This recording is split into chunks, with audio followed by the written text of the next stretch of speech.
read to, correct? Her husband. And then, is that correct? Yes, Yes. you do. And this is in your role as an ICU intensivist. You asked if she'd like to be read to? Yes. And then as an intensivist in an ICU unit, you read her Psalms. He told me what her favorite readings were, and he wanted me to read to her, so I did. And so you did. And then as time went on, you indicated that Jessa had lifted us above the physical realities of our existence into something mystical. Mystical isn't a medical word, is it? No. And then you go on to say, do you not, I cannot explain it, and I almost do not even want to try. Let's just say that she gave us a private treasure, one I will always savor as a gift I never expected or deserved. And this is a woman that your team members in the ICU had described her situation as hellish. Correct? Yes or no? One team member, but the others disagreed with her, and I'm she sorry. herself disagreed. Dr. Eli, let me focus you. Does that appear to be team members plural or team members singular? Plural. Your words, right? Okay, do you have a copy that's not marked that we can Absolutely. attach one and prime? We'll do that. Okay. Let's talk about the doctrine of double effect, because I'm showing you what's been marked as Defendant's Exhibit Eli 8.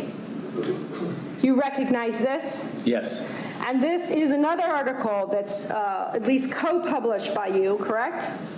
Yes. And it's called Distinction Between Good Palliative Care and Intending Death.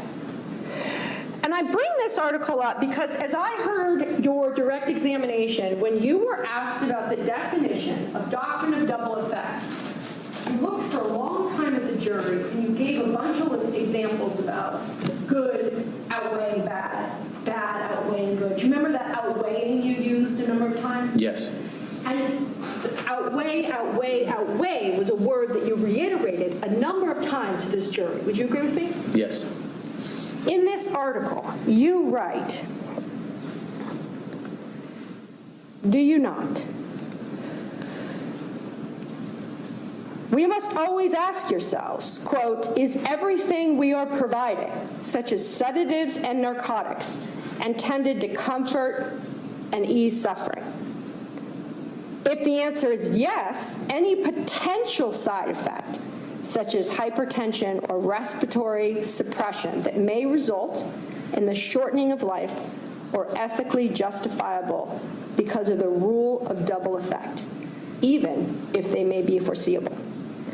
Doctor, I don't mean to cut that short, but would you agree with me as the text continues on, that being your own words, that nowhere in the definition of doctrine of double effects do you ever mention this outweighing or weighing process? Yes, that is implied in that sentence that you just read.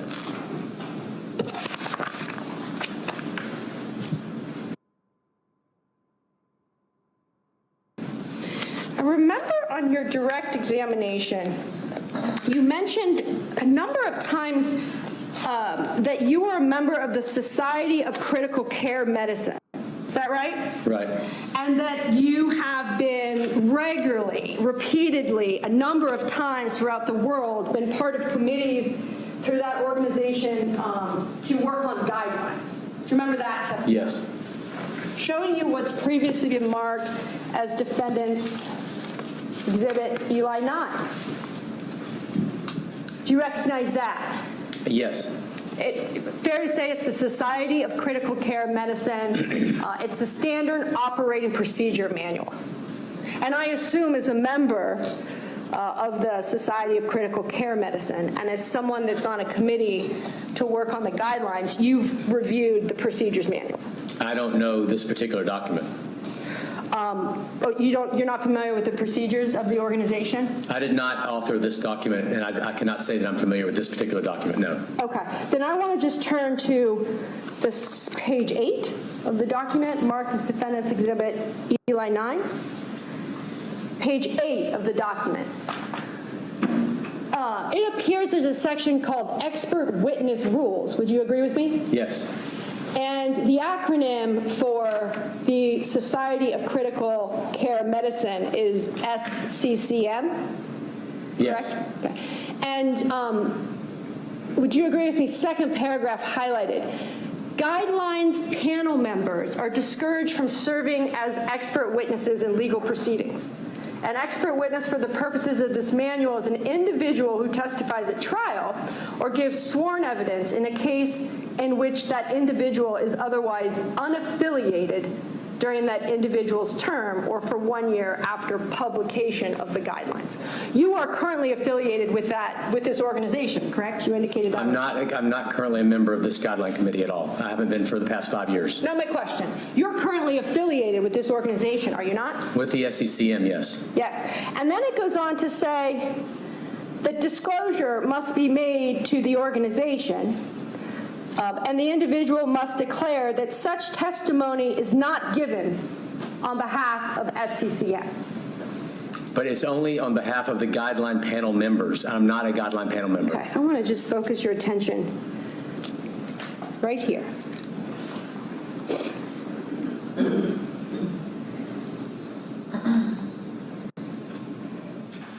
One moment.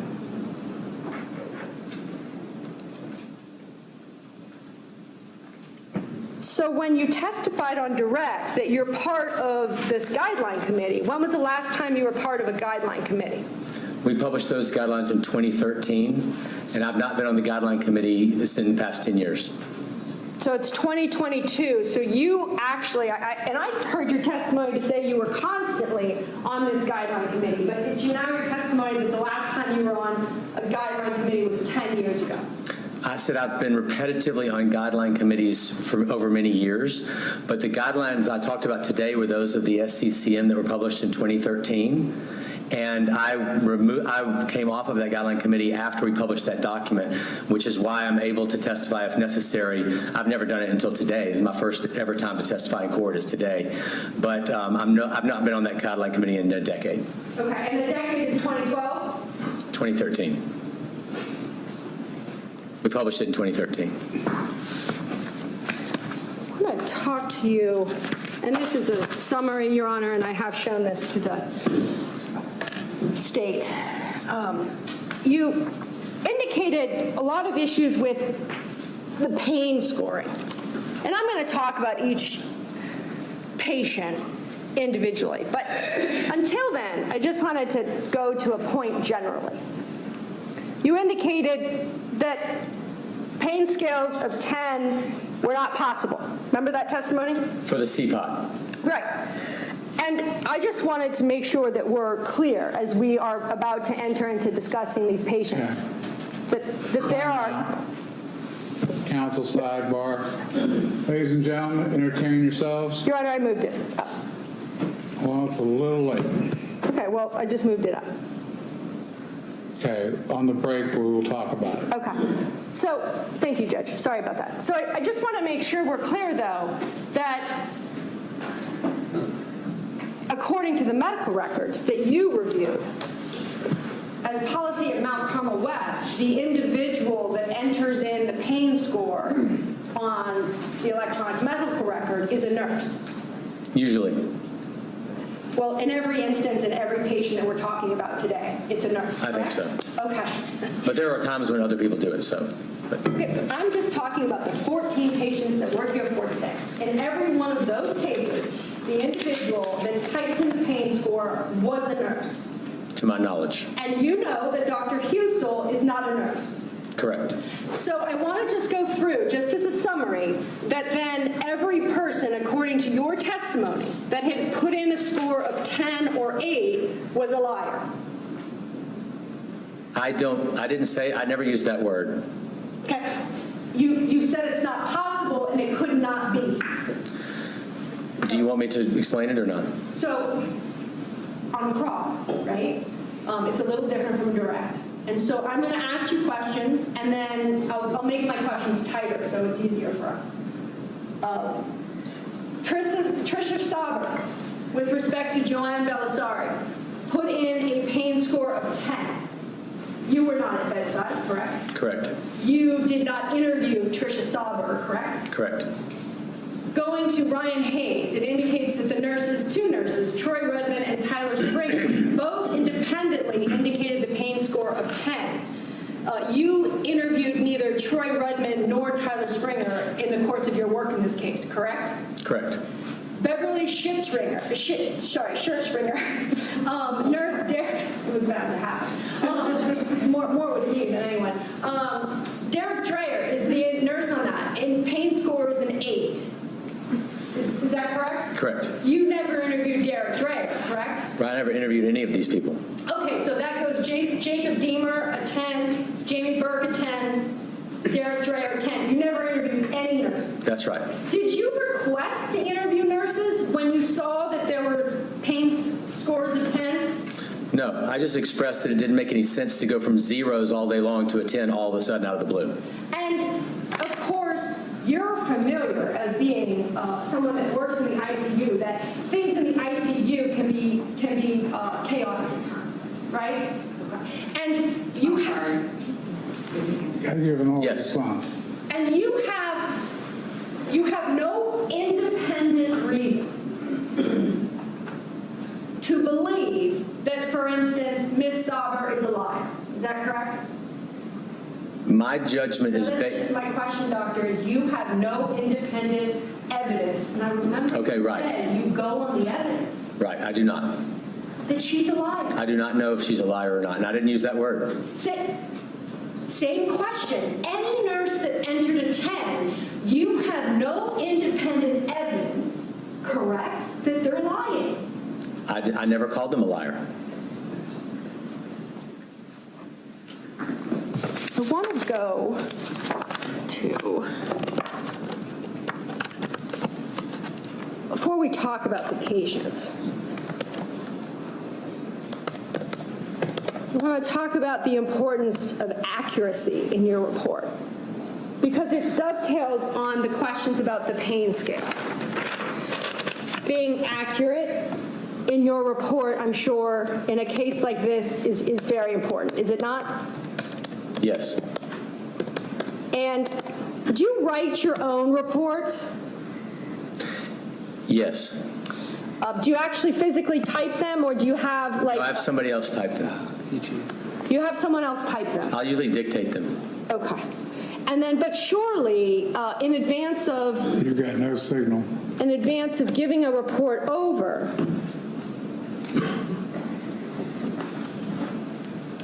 surely in advance of giving a report over to the state of Ohio, you reviewed it for its thoroughness and accuracy, correct? Yes. And then again, I presume But there are some errors in there, though. Okay, and did you make the state of Ohio aware of those errors? I just know that I, over the time in rereading it, that I noticed that there were some things in there that weren't totally accurate, and I don't know so I think I missed a few, like numbers of 8 to 10 or something like that, and there could be a few of those in there. So, and I just want to be clear. So what has been marked as State's Exhibit 30 has errors in it. There are no errors on drug medications. Where I can be specific if you'd like for me to. I think that there might have been a few times where somebody included a different type of visual analog scale instead of the CPOT. And the visual analog scale is another way of measuring pain. And sometimes a nurse might write 10 instead of 8 because they're using a visual analog scale. So when there's a discrepancy between an 8 and a 10, if it was the CPOT, that wouldn't have made sense. But if they were using the visual analog scale, it could have been that. It still didn't explain why it went from zeros to 10. But that would clear up the 8 to 10 issue. That would certainly clear up the 8 to 10 issue and the things that you said about the 8 to 10. But the main point that I was making was that you don't go from zeros to 8 or 10 in a matter of minutes. That's the point I was trying to make. And so I just want to be clear. Before you got here today, and you knew that you would testify under oath about this exact report, did you communicate to the state of Ohio that there are errors in your report? When I was reading this last night on the plane over, I thought... Did you communicate to the state of Ohio there were errors in the report? No, I did not. Okay. So I want to talk to you about the difference between an opiate and and an opioid. Opiate is O-P-I-O-T-E, correct? Well, yeah, I don't think you spelled it correctly, but I know what you're getting at. No, you tell me. What's an opiate? How is it spelled? O-P-I-A-T-E. Okay? And what is an opiate? Opiates and opioids are two different words that are used interchangeably for narcotic medications. Doctor, actually opiates and opioids are not used interchangeably, correct? Well, in common parlance in the hospital, lots of doctors and nurses do use those terms interchangeably. Okay. In the CDC guidelines?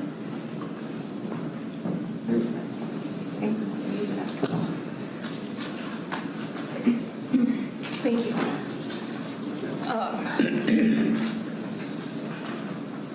Sticker, please. Your Honor, may I approach so I don't have to toggle back and forth? Yeah. Thank you. You like that?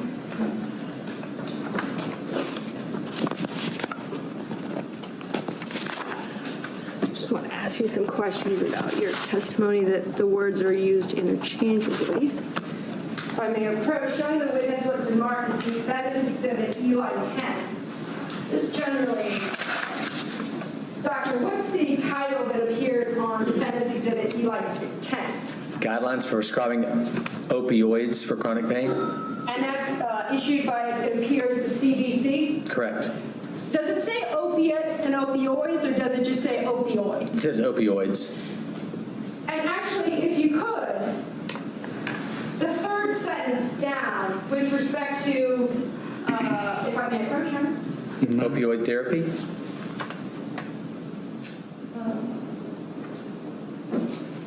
No, the last sentence. Does it not indicate there that the guideline is not intended, the CDC guidelines are not intended for palliative care? It says the guideline is not intended for patients who are in active cancer treatment, palliative care, or end-of-life care. Also, wouldn't you agree with me that opioids are drugs like heroin, other natural type drugs, versus opioids are opiates? But then there's also a synthetic component that makes something an opioid. Yes, but what happens in real life in the hospital, a doctor will say, did she take an opiate? Another person might say, did she take an opioid? So in regular practice at the bedside, people just use either of those words interchangeably on a regular basis. I'm not sure where you're going with this, but I just want to make the distinction that... Okay, it's not your job here today to anticipate the question, okay? You're better off to answer the question, and we can move on to the next one. Okay. Because Mr. Nashi. Thank you, Judge. Because it's important, is it not, that fentanyl is an opioid, correct? The other medications you talked about, the Dilaudid and the Versed, those are opioids, correct? Correct. They're not opiates. You would agree with me, right? I actually, to be totally honest with you, I couldn't even tell you, there's no clinical practice distinction between these two drugs. Both of those, all three of those drugs get referred to in regular clinical practice as both opiates and opioids on a routine basis, day in, day out in the hospital. It just happens. People don't make that distinction clinically, and there may be on paper some distinctions, but in regular practice, it's not one. Okay, so what I will do then is, as we go through the medical records, I will show you how every time in this case the word opioid is used. But would it surprise you to know that in your report you use the word opioid 0 number of times? That's kind of what I'm getting at. Wait, I want to spell it right. Okay, the question was, did you not use that word in your... I did. You use the word opioid in your report? Opiates. Oh, so you use the word opiates repeatedly throughout your report, do you not? Yes. You never use the word opiate. Right. Okay. Correct. Okay, let's slow down for a second. Poor Sam here's fingers about ready to blow. Fair enough. Okay? Yep. Are you caught up there, Sam? Remember, she's got to get this down. Yes. So going Let her back, finish the question, and then you answer.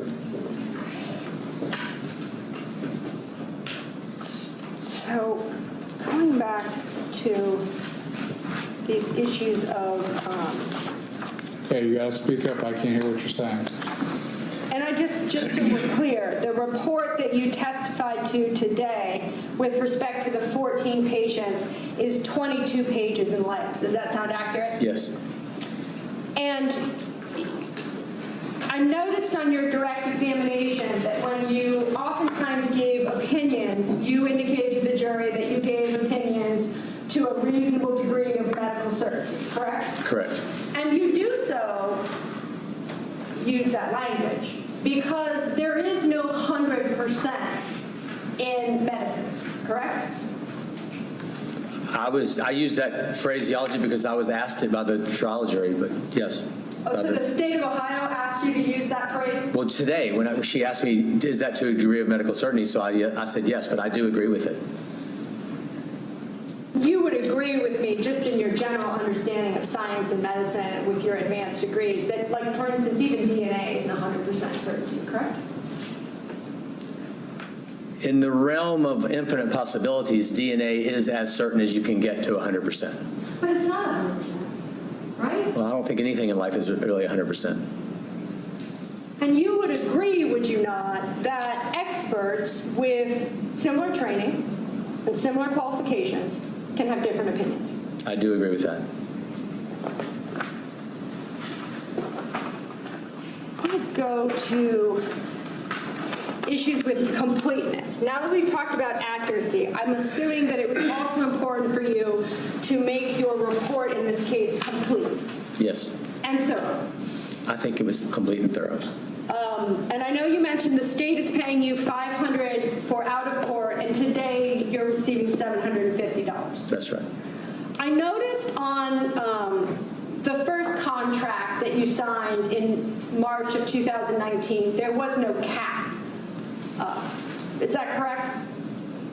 I guess so. I don't remember. And the second contract you signed, though, recently with the attorneys at this council table has a cap of $30,000, correct? Yes, I think so. So tell me, in addition to the $10,000 that you have billed, how many hours have you spent reviewing the records in this case? It's all included in that. So in the $10,000, it includes all the review of the records. Right. I have no other time spent reviewing it. And the math on that, if I'm right, is 20 hours. Correct. And then included in that 20 hours is also the writing of your report, the dictation of your report. Right. Is also included in that $10,000 bill the time that you spent with the original prosecutors on this case, Ron O'Brien and or Jimmy Lowe? That actually was the bill to them. I haven't billed anything to this team to my knowledge. Maybe I did, but I'm not sure. And I'll get to that second part of the work, but the first $10,000, did that 20 hours of work, we know it included reviewing all of this, it included dictating your report, did it also include meeting with prosecutors Ron O'Brien and Jimmy Lowe? On one occasion, they came to Vanderbilt and we met for a few hours one day. And how many hours was that meeting? I think maybe like 4 hours. And I won't get into what was discussed, but did they bring with them at that forum meeting any medical records? They did bring medical records. I'd already had some given to me. And when you say you had some given to you, how had those been provided? Mail. And were those records that you had been provided by mail, was that the only time in this case that you ever provided records by the state of Ohio? No, they have also emailed me medical records just recently, last week. Okay. And did you update your report then accordingly to indicate that you had received supplemental information? No, I did not. The report was already generated. And last week when I got the information sent to me again, which to my knowledge is just the same information over again, I did not update that report. Did you review them? Did you review what they sent you a week or so ago? I reviewed it to some degree. It was just very busy last week, so I didn't go back all the way through it. I reviewed my own report again, and medical literature is what I focused on. to see if there was any new medical literature giving us any evidence of high doses of fentanyl, and I couldn't find any. Well, they sent you those 3 articles, did they not? To review? Yes, and I read those. And those articles that they sent you didn't talk about any max dosages, did they? No, there's no mention of a max dose because technically, So, and Dr. Eli, actually, those 3 articles they sent you aren't even about palliative extubation, are they? those 3 were not about palliative extubation. And so the visit with Mr. O'Brien and Jimmy Lowe was for 4 hours. Do you remember the day of that visit? No, I do not. Do you remember the time of year I really don't. or the year? It was probably 2 years ago. So 2020? I'm sorry. I don't know the day. I don't know the year. I do not know the year accurately. But the meeting took place down in Tennessee. Yes. And I know I asked you about interviewing those nurses on the screen, but just to be clear, at no point in time have you ever interviewed any nurses with respect to these 14 patients, correct? That's right. Nor have you interviewed any attending physicians with respect to these patients. No, my opinions based today are on the records themselves. Right, nor have you interviewed any treating GI docs or nephrologists or any other doctors that are noted in these medical records. I've not spoken to any of the clinicians. I went on the medical records. And is it fair to say that throughout the course of this case, you had the ability to email the prosecutors if you had questions or needed supplemental information? I could. I have their email addresses. Did you at any point in time email them and ask them for any audio interviews that the nurses might have given to the police? No, I consider it their responsibility to give me if they think there's something important. So I've not pursued any of those interviews. And so have they ever mentioned to you the patient name of Tracy Young? I don't recall that name. Have they ever talked to you about a patient that actually received 2,500 micrograms of fentanyl over the course of time from Dr. Husel and lived for over 9 days? I do not know about that case, but that's not surprising because over a period of time, that happens on a routine basis. So someone could live on a routine basis after a palliative extubation for 9 days after receiving 2,500 micrograms of fentanyl? If the drug is given in multiple smaller doses over time. Let me be clear. Same answer, doctor, if the dosages were 500, 500, 1,000, and 500? It is in the realm of infinite possibilities. It is conceivable. It is highly unlikely, but it is possible. And we know it's conceivable. Well, the medical records speak for themselves, right? You would agree with me on that? Yes.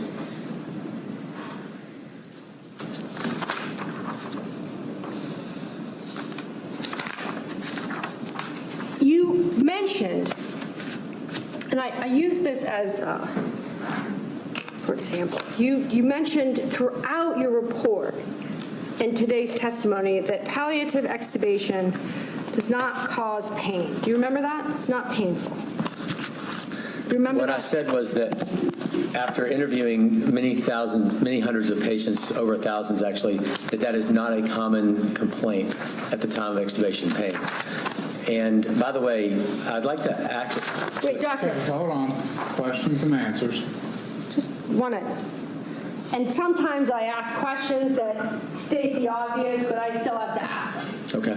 You talked about the thousands of interviews that you did with patients that survived a palliative extubation, right? You would agree with me that I'm sorry. Did you answer her? Oh, yes. you would agree with me that anyone that died after being palliative extubated couldn't be interviewed. Yes. So we don't know if they suffered pain. We don't.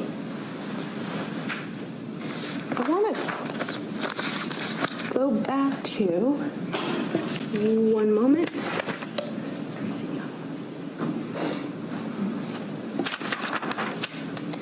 Right here. Yep. Thank you.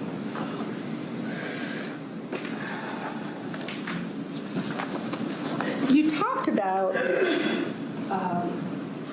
on your direct examination, the dosages that you've given of fentanyl in your practice, in your career, right? Yes.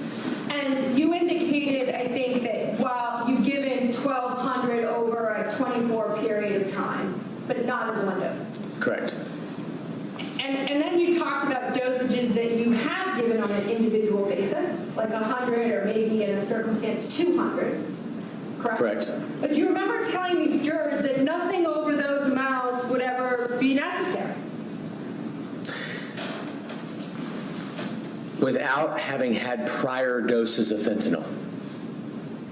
In other words, it would only be necessary if the person is receiving multiple doses of fentanyl and working their way up to those doses. Okay. It would not be necessary. So it's your testimony then that the first dose of fentanyl that a patient receives, decision to palliatively extubate is made. The first dose of fentanyl, 500 is never necessary. That's your testimony.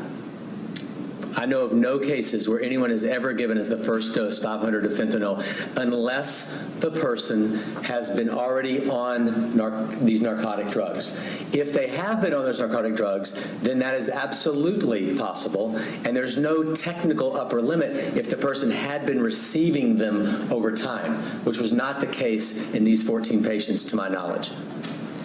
Showing you what's been marked as, Okay.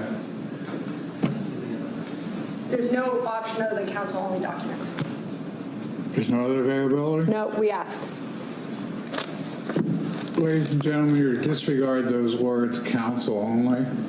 That's a logistics issue. Okay? It's not relevant to you.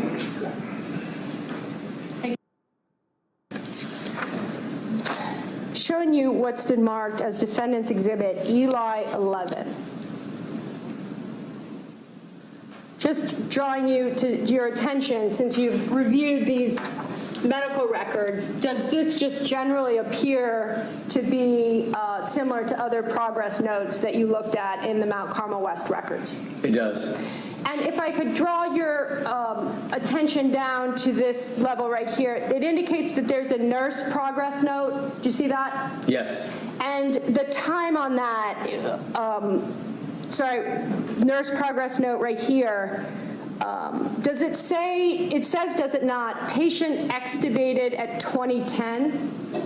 Yes. 500 micrograms of fentanyl and 6 milligrams of Versed before extubation.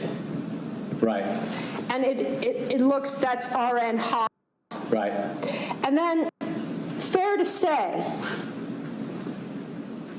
that the next progress note, doctor, does it appear to be written 5 minutes later?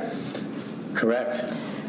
And does it say, patient lifting self out of bed, gasping for air, orders for more sedatives given?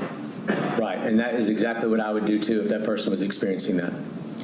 So you would wait, so doctor, you would wait for the patient to lunge and No. gasp for air? If I saw them do that, I would, out of the desire to reduce their suffering, I would actually give that order for more sedation. And you recognize that 500 was given? Yes.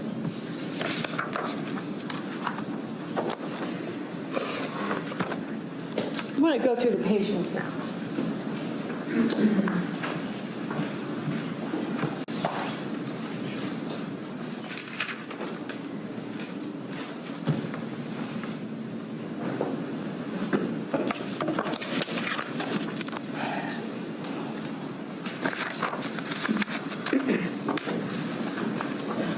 I'm just generally going to have your report up here, just in case there's any questions or you want to refer to it. But I'm going to go through each patient. Okay. Joanne Belisari. She gets to Mount Carmel on the 22nd of April. Correct? Correct. And then 9 days later, on May 1st of 2015, she's transferred to the ICU and intubated. Is that right? Correct. And then a full week later, on May 8th, she's still intubated and in the ICU. Correct. Noted in paragraph 3 in your report that you noted the medical record that said she had active fixable respiratory issues. Do you see that? Yes. But isn't it true that not included in your report was page 260 of her medical record that read, quote, patient is on full vent support measures, including vasopressors and mechanical ventilation. Without such measures, she would not survive, end quote. That doesn't sound fixable, does it? The way that person worded that, no. And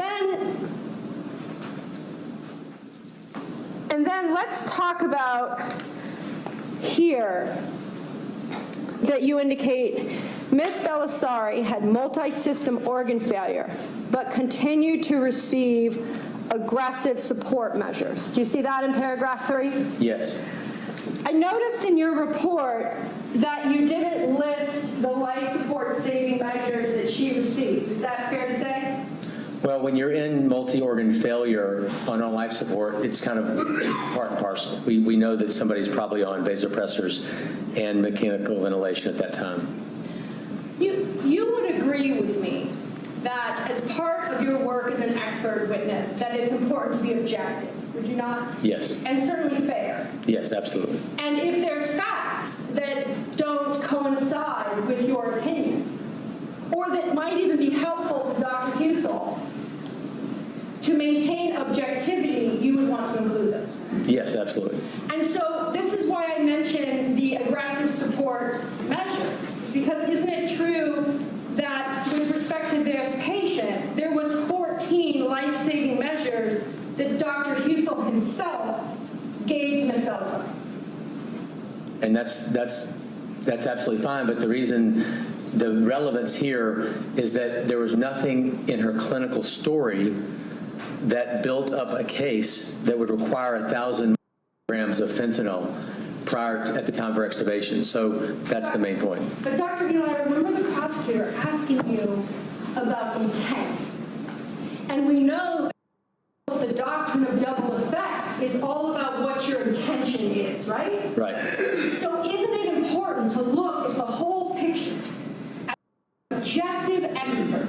Despite being hired by the state, you still want to be objective, don't you? Absolutely. Isn't it important to look at the whole picture when being asked by the state of Ohio as to that man's intent is to have a clear understanding of the 14 things he did to save her life before he ordered the dosage of fentanyl? In every case here, I reviewed very thoroughly the entire set of what was being done for these people, and I agree with you that it's important to be comprehensive in the evaluation. And after that evaluation, nothing justified 1,000 micrograms. Okay. And you know what? Let's have a new question. So you didn't include the life-saving measures that my client Okay, provided. counsel, let's approach. Ladies and gentlemen, get busy over there.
Oh,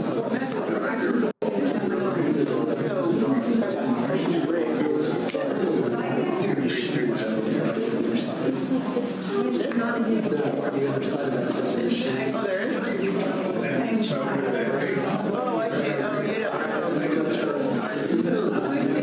It says bite side. I also know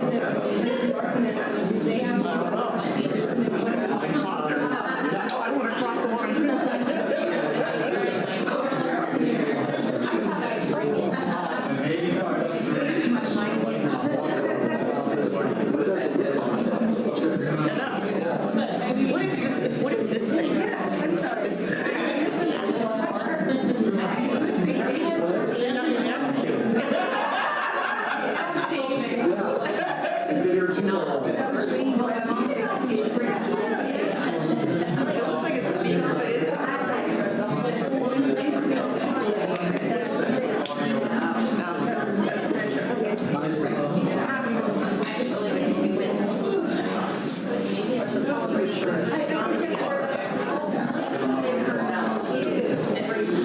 This is just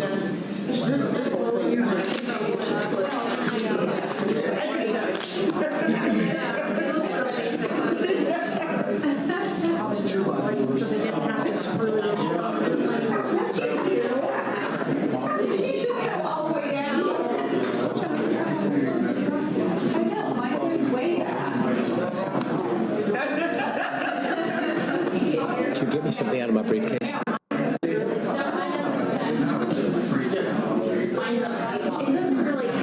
Can you open my briefcase? I'll get it at break. I'll get it at break.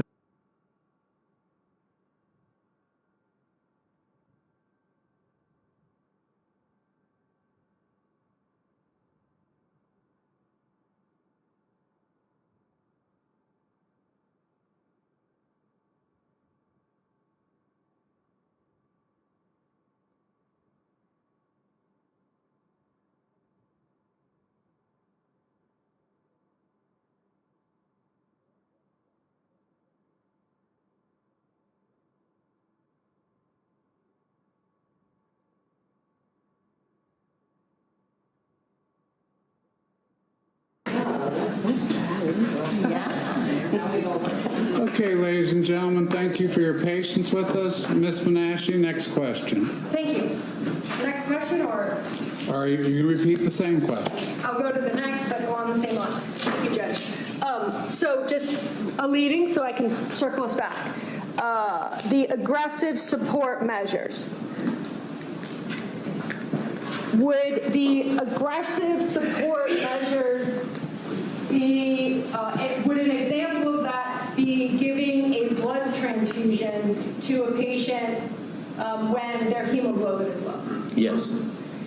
And then you know, based on your review of the medical records, that Dr. Husel did that an hour before Ms. Belisari's family made the decision to withdraw life support. Correct. He did that. Yes. And similarly, backing that up, would another life support measure be to restart vasopressors or increase the dosage of vasopressors? Yes.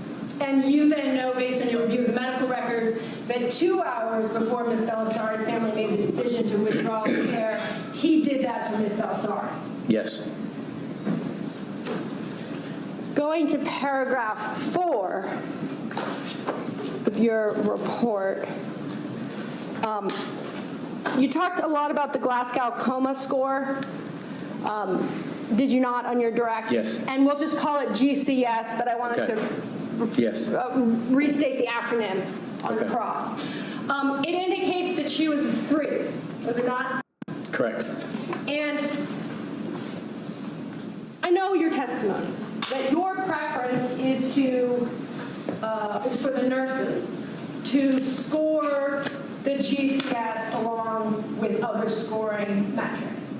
That was what you Correct. testified to on direct, right? Yes.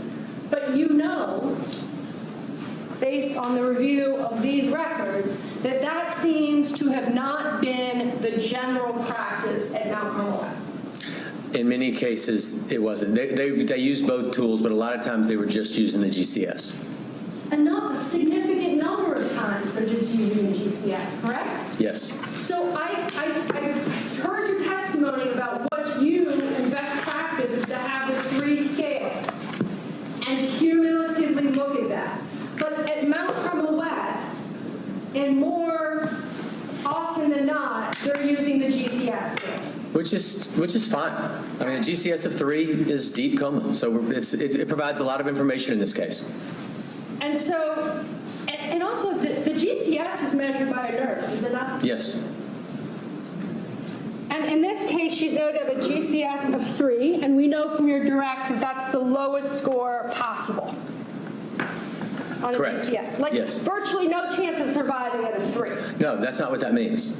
Because I can make you a GCS 3 by giving you medications and such. So the GCS of 3 doesn't mandate lack of survival or the duration of survival.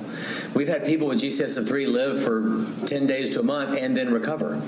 But Dr. Hood, isn't it, you do the scale so that you have a metric, Right.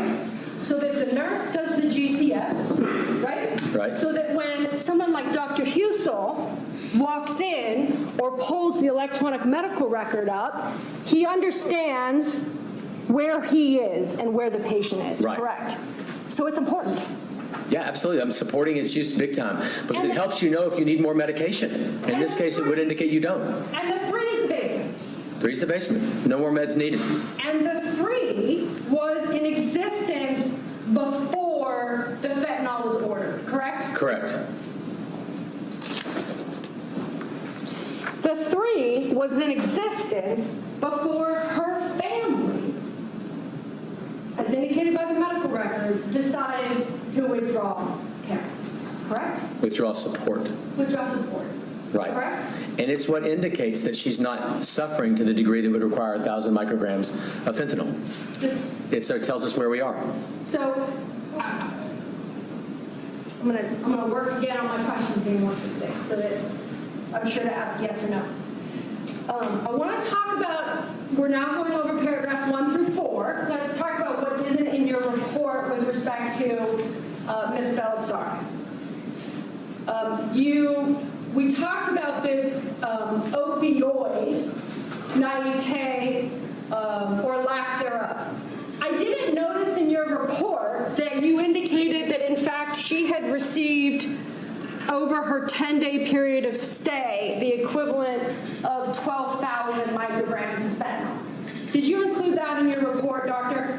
No. And this report is not, I never intended this report to be comprehensive like that. It's a succinct summary of an incredibly thick amount. So I do not claim that it contains all of those things.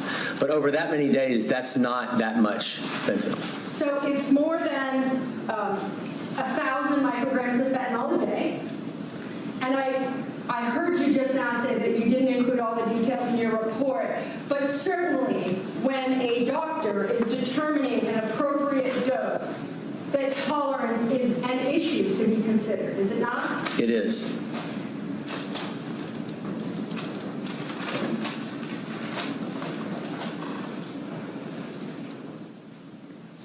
With respect to the time of death, you were asked as to every patient your opinion as to the cause of death. Just want to be sure that we understand one another. Based on your entire review of these medical records, right, you do not know as you sit here, but for the fentanyl, when Ms. Belisari would have died, correct? That's right. You do not know, based on your review of these medical records, the moment in time when her heart stopped beating, correct? Correct. Further, you do not know, correct, if her heart stopped beating first or her breathing stopped first. And nor would it be relevant. To move to the next patient.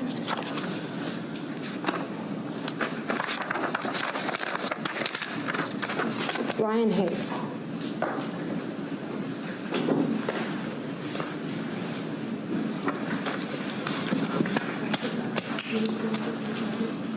And the code sheet, so I need a sticker. Oops.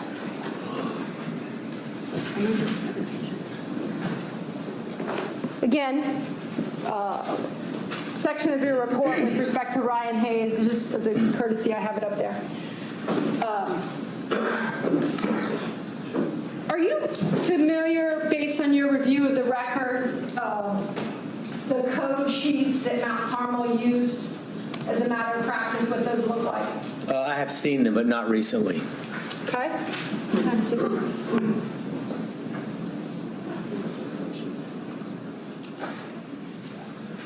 One moment.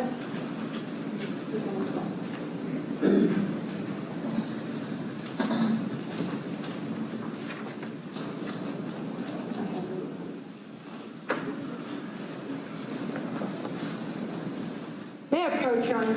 You may.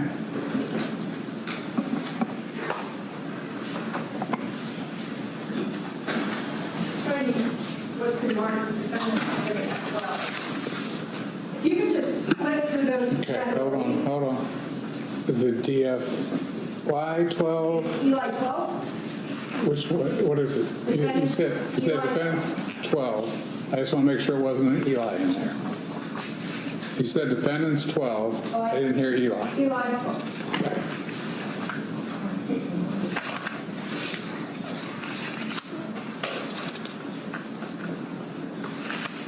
Just clarifying.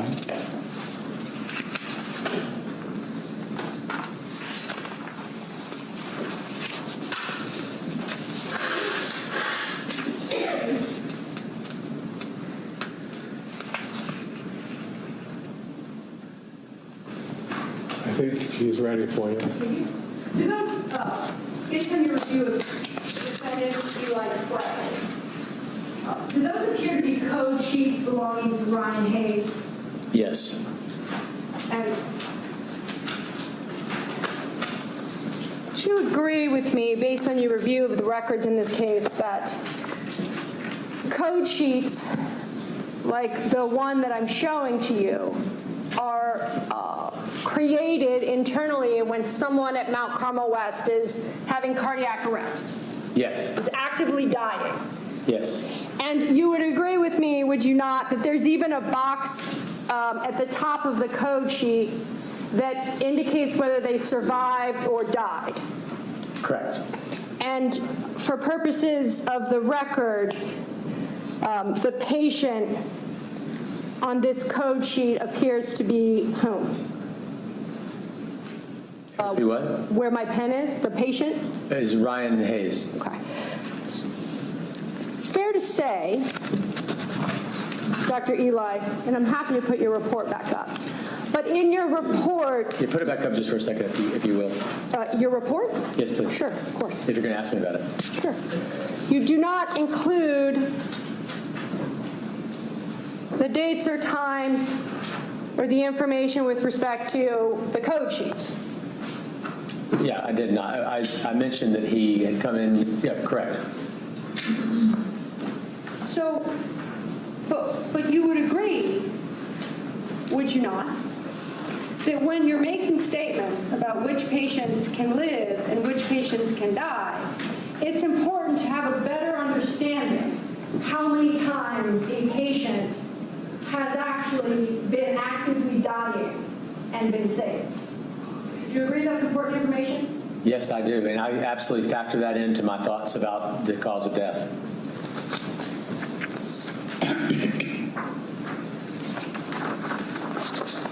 Were you provided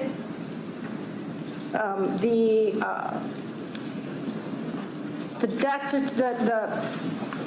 autopsy report with respect to Ryan Hayes? Did the state provide you with that? I do not recall seeing his autopsy report. Would that have been something important for you to review when coming to your conclusions with respect to Ryan Hayes? No, not really. And I mean, tell me, circling back to that completeness question, tell me why it wouldn't have been important to review the autopsy report. Because the autopsy report won't tell me the effect of a medication on stopping somebody breathing. There's nothing in the autopsy report. And this patient already has brain damage from being found down from a drug overdose. The key factor here was that because of what had already happened to him, there was no medical indication to receive 1,000 micrograms of fentanyl, 10 milligrams of hydromorphone, and 10 of midazolam. And the autopsy report gives me no help with determining inappropriateness of those medications. Okay. But then tell me if that's your same answer after we talk about Narcan. Because in your report on paragraph 1, you indicate, do you not, that he's given Narcan. Let me find the exact sentence, sorry. Was administered Narcan. Do you see that? Yes. And the way that you present it in this report is that he was given Narcan nasally. Okay. That's correct, isn't it? I think so. However, the medical records indicate that he was given Narcan at the hospital through an IV. Okay. You would agree with me, would you not, that Narcan through the nose, when administered, leaves my system in 6 hours, right? Yes. And we know that Narcan stops the effects of something like fentanyl. It's attempted to, but it's actually not as effective against fentanyl as it is other drugs. Okay, well, just EMS arrives on the scene and there's an overdosed individual, drug unknown. Common practice that you surely know as an ICU physician is for EMS or medical personnel to give an injection of Narcan, right? Yes. To try Yeah. to stop the effects of whatever drug that's inside their body from killing them, right? Yes. Lifespan of Narcan in the nose is 6 hours, right? Generally. Narcan through an IV, 72 hours, correct?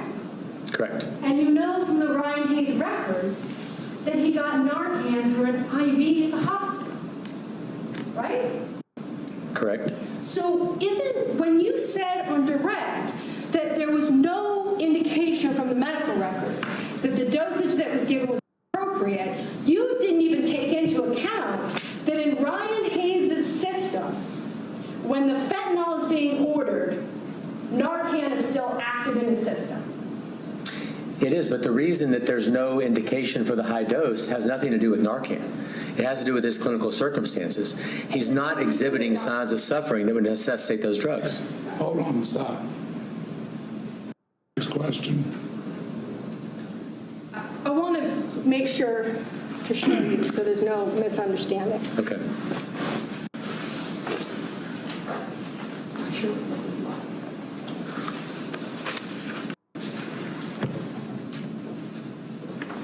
Just generally, and again, you reviewed Ryan Hayes' entire medical file, correct?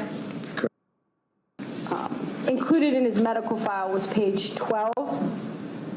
Just want to make sure, because I certainly want to make sure that I'm reading it correctly, that at the bottom of page 12, it indicates, does it not, a central line and an A line were placed in the emergency department.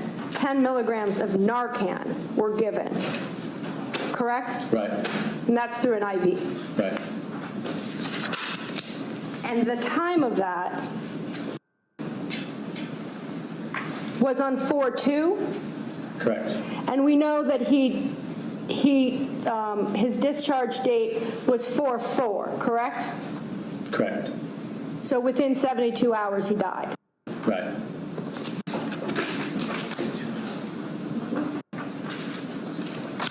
For the record, Sam, There would be no active ongoing Narcan. Okay, hold on, Okay. stop. Okay. For the record, Sam, what I've just shown the witness, I'll mark that as Joint Exhibit 2, page 12. Thank you.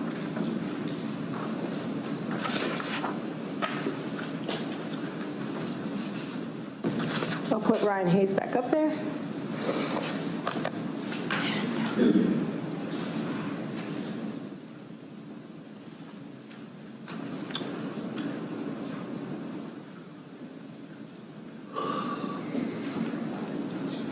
Also just want to indicate that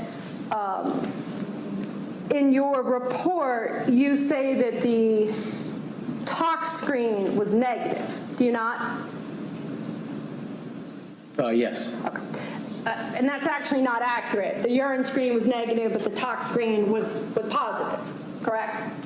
You have to tell me. If I made a mistake, please correct me. Okay. And that would be important Yeah. to know? Well, I think we're going to treat him as a narcotic overdose, whether it's positive or negative, because fentanyl oftentimes doesn't show up on the report. But yeah, go ahead. Please correct me if I was wrong. Well, and you say that you would treat him as an overdose anyway, because you know that he came in as an overdose. That was the working diagnosis by the medical team. And you know from his records, which any doctor prescribing would have access to, that he had a history of polysubstance abuse. Right. And that he had been in, it's even in the medical records, was it not, that he had been in jail for using drugs. Right. It brings me to this point. On direct, you were talking about how many people in today's culture are overdosing from fentanyl. I want to be clear. There's a difference between fentanyl on the streets, right, that is killing people, and the fentanyl that is medically being prescribed within hospitals. Well, correct that the synthetics could have variations. That's right. They're not the same drug, correct? They're kissing cousins. Okay. Kissing cousins are still different cousins, though, right? And what's carfentanil? A metabolic byproduct? Different from fentanyl. Yes. And carfentanil is something that might show up in a toxicology report. Yes. And what's ethanol?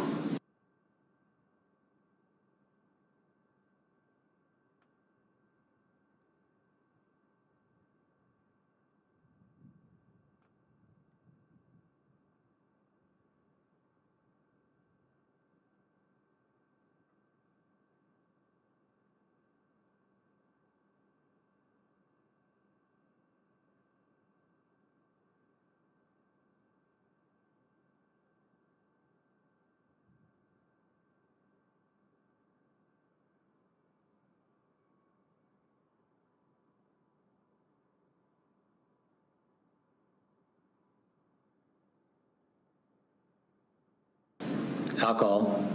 And ethanol is something that might show up in a toxicology report, correct? Right. And morphine would be the same, would show up in a tox report? Yes.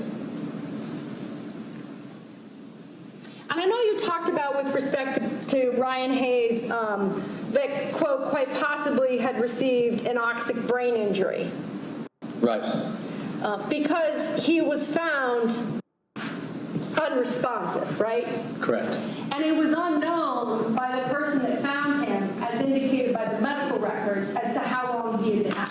Right. And what do we know about unconsciousness and how it affects the brain after 10 minutes? That doesn't make sense as a question. Can you rephrase that? Sure. How does, if I'm unresponsive and unconscious, and I've been that way, I use fentanyl, and I've been down for 10 minutes, what if any impact would that have on my brain? It doesn't matter the unconsciousness. It matters the degree of time that you didn't get oxygen. But I think that's what you're getting at. 10 minutes without oxygen. 10 minutes without oxygen, big time acute ischemic injury. And that's what was presumed to be going on with him, probably.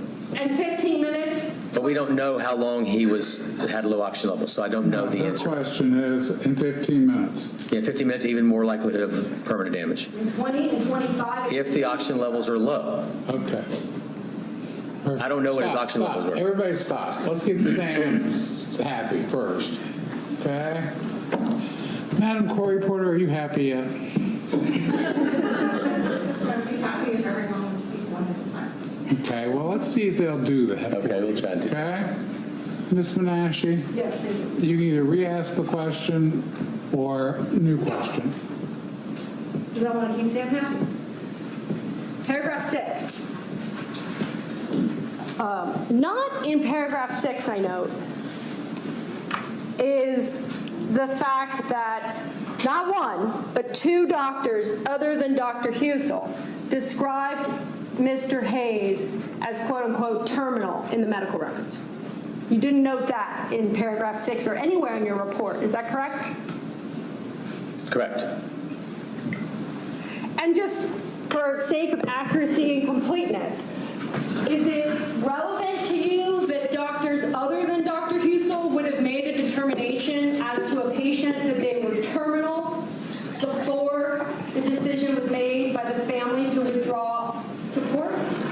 Yes, it is, because if multiple doctors agree that his prognosis is bad, it makes me even more certain of how vulnerable he would be to receive high doses of drugs that he didn't have indicated.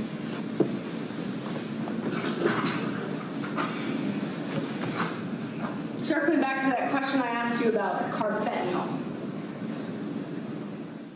You've talked about the equivalent of morphine and fentanyl. What's the equivalent, if you know, of carfentanil and fentanyl? I do not know that. You don't know how much stronger or weaker carfentanil is? I do not.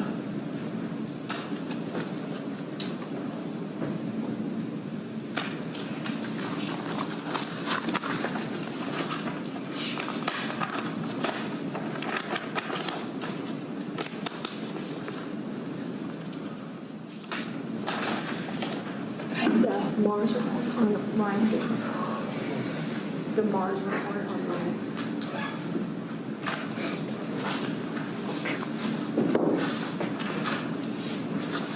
During your testimony about Brian Hayes, you talked about the dose amounts, and those are included in your report, are they not? Yes, they are. And I noticed that you included the times that he received the fentanyl that was ordered by Dr. Usel. Is that correct? Yes. Based on your review of the record, you would agree with me that the fentanyl was, how much was administered on the first time? 1,000 micrograms. One moment. Do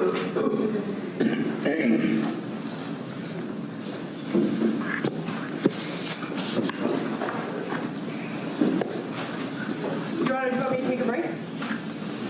I said 45, but we can take a break now. Would you like a break? You guys want a break? They want a break. Okay, we're going to take 15 minutes. Okay? Remember the admonition? David, call them up. All rise. Have a wonderful break, guys.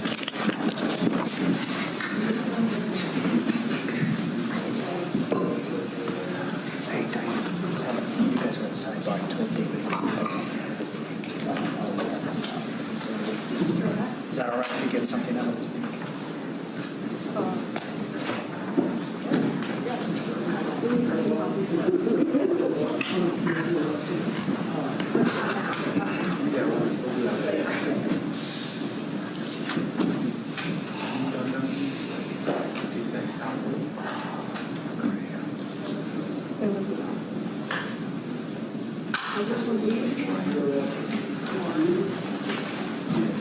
Same instructions as before. Okay, thank you, Judge. Okay. Hey, Judge, Yes. on the break, he indicated to the bailiff that he wanted to get something out of his briefcase. I didn't make any further inquiries. He said he was going to wait until the break. I didn't know if you wanted to inquire with the witness. We want to see something out of it. Yeah, you can do that. That's fine. That's remedial. I can live with that.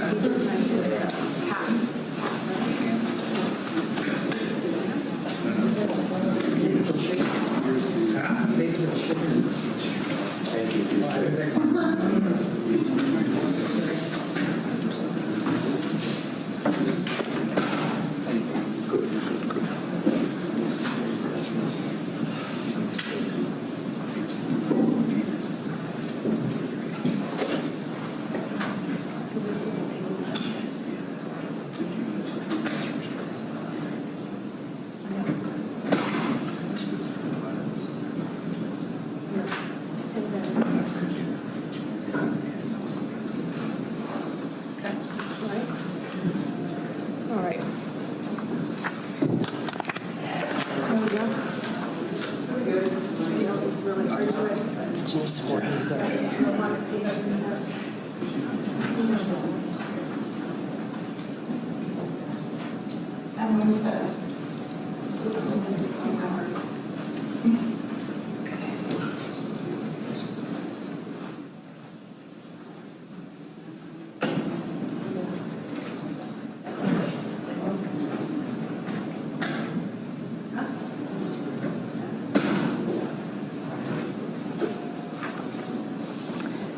Okay, but when it says Joanne Bill, sorry, I need to get it off my desk when I do it.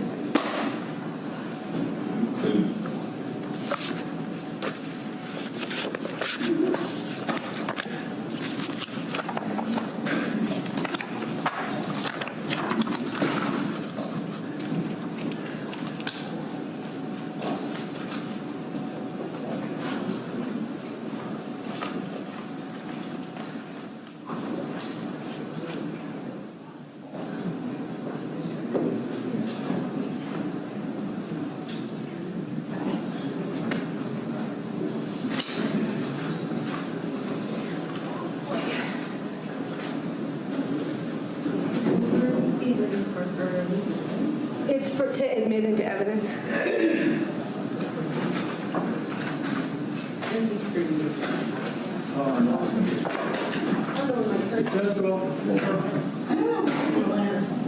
Okay. Sorry, but. No, that's okay. I got it. I have a bottle of water.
Sure, it's in here, yeah.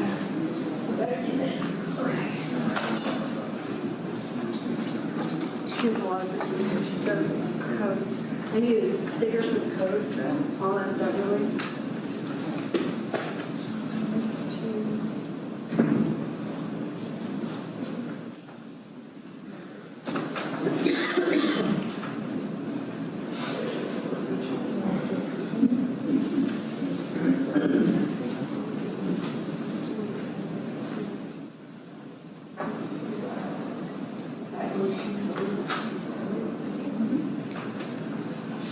Where's the bill?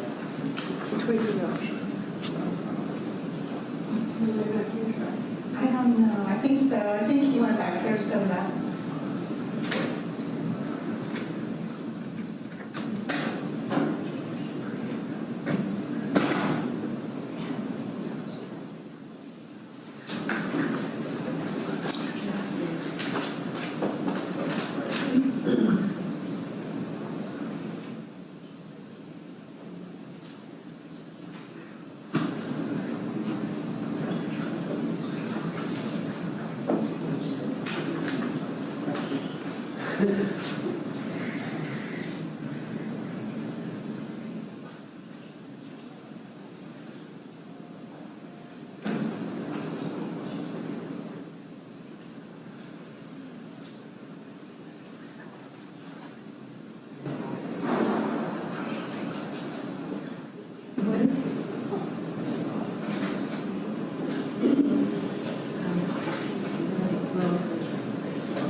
Ask him real quick. I told him he was right there at 2:45.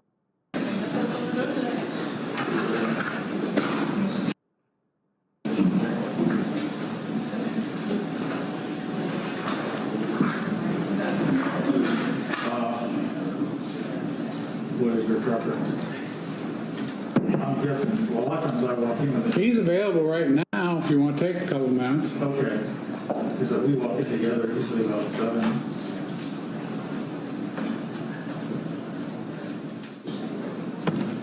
Channel 10, are your mics live still?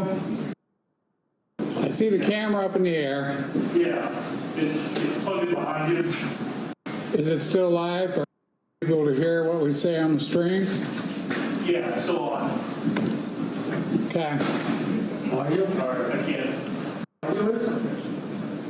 So they're getting a picture of the ceiling, I know there is. Yeah, There's the court. but they still don't hear what's said. it's still on. You can try to turn it off. It's whatever comes through here. There's key stuff in the court's camera. That one's where the court's being. Yeah.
still on the chair. Let's go ahead and take another chair out of here.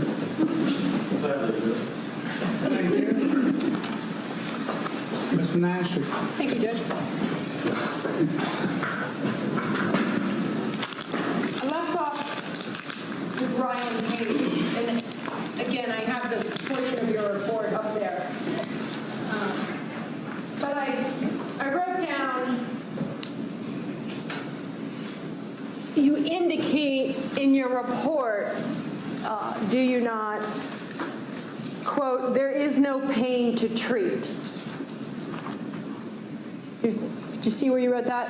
Yeah, and I based that on number 3 above. Okay, so just showing you what's been marked. The patient was not moving, etc. But again, you reviewed the medical records in this case, correct? Yes. I want to go over what's been marked as Joint Exhibit 2, pages 403 to 402 to 403.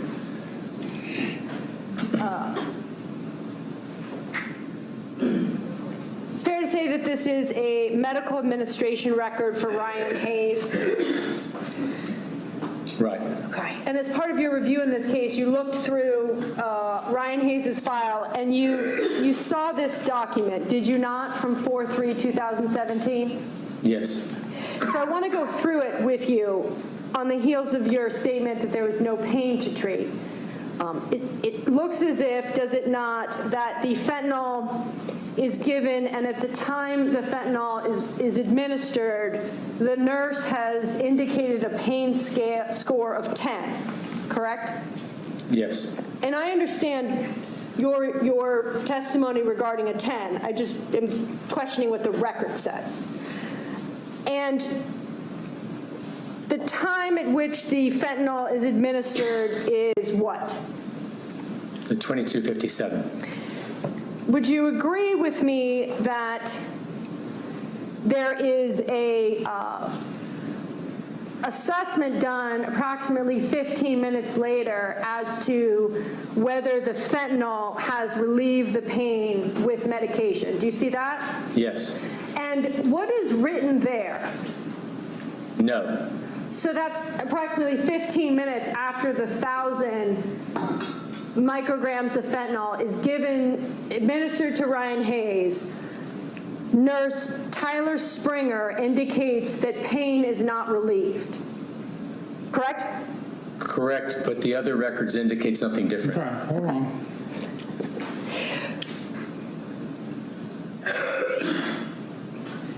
Doctor, let's take it into your work in the ICU. When you walk up to a patient, do you want to know 20% about that patient?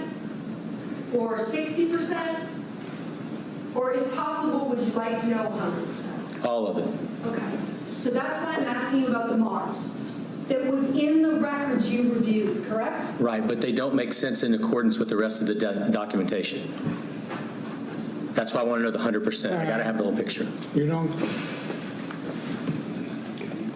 And again, maybe I should ask this for every patient.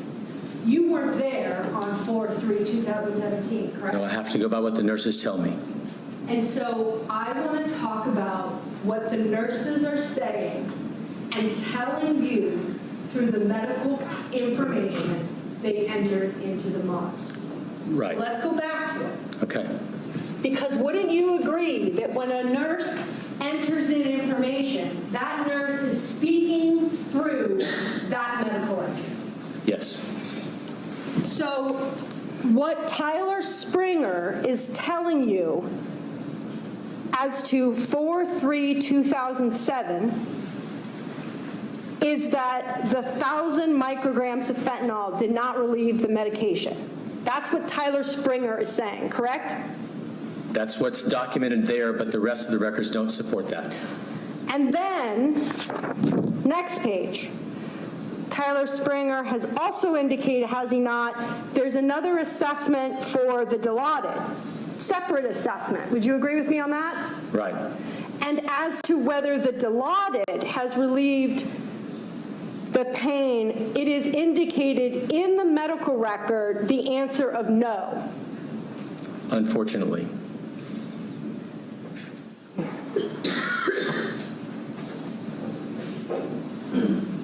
Is it unfortunate because it contradicts your testimony on direct? No, I think it contradicts their own documentation in the other areas of the record. In the ICU where you work, when a nurse, independent of you, goes to a machine, a monitor, and puts information to an EMR, right, electronic medical record, do you come from a place of distrust with your nurses, or do you come from a place of trust? A place of seeking the truth.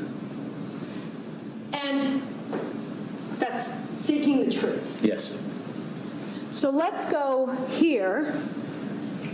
You would agree that it indicates that it says a no as to whether the pain was relieved, correct? That's what the paper says. Okay. And it was after those notations made by nurses, a nurse, that the additional 1,000 micrograms was ordered. Is that correct? Correct. And noted there, when the second 1,000 is ordered, is that the pain score is a 10. Would you agree with me on that? Yes. And again, the 10 is reiterated, correct? Yes.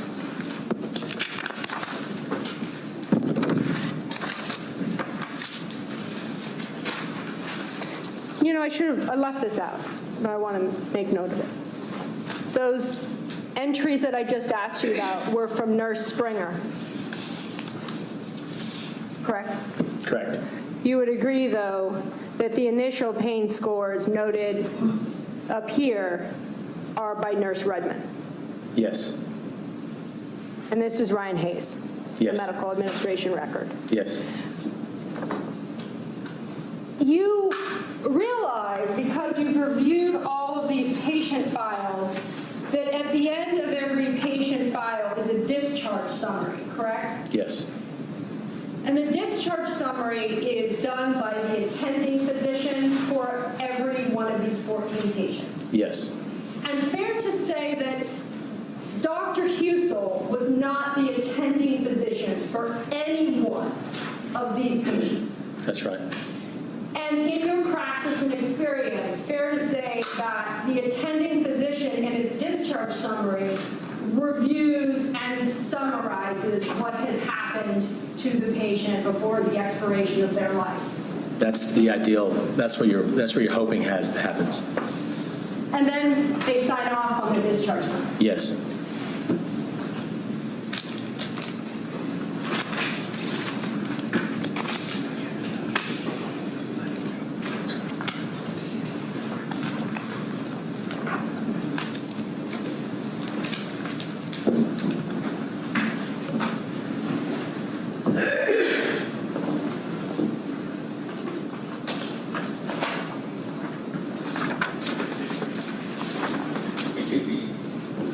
Showing you what's been marked as Joint Exhibit 2. Page 9. Does this appear to be a discharge summary for patient Ryan Hayes? Yes. And it appears, does it not, that the document is electronically signed by the attending physician? Yes. Correct? Correct. And discharge information is included right here, and it lists the number of physicians that had interactions with the patient. Correct. And if we could, the final diagnosis is listed, and then a brief summary. Would you agree with me on that? Yes. And the time of when the person expired is included at the very end. Right. I know I asked you about whether you had an opportunity to review the autopsy report as to Ryan Hayes. I forgot to mention, an autopsy report is done by a forensic pathologist. Yes. And based on your experience and training, part of a forensic pathologist's job, is it not, is to perform an autopsy and, if possible, determine the cause of death. Correct. But Okay. You answered the question. And just so I'm clear, you were never provided the autopsy report with respect to Ryan Hayes in this case from the forensic pathologist. That's right. Different question, were you provided the death certificate with respect to Ryan Hayes as of the cause of death? I believe I was, and I realized that it wouldn't say fentanyl overdose. Okay, let me show you the death certificate.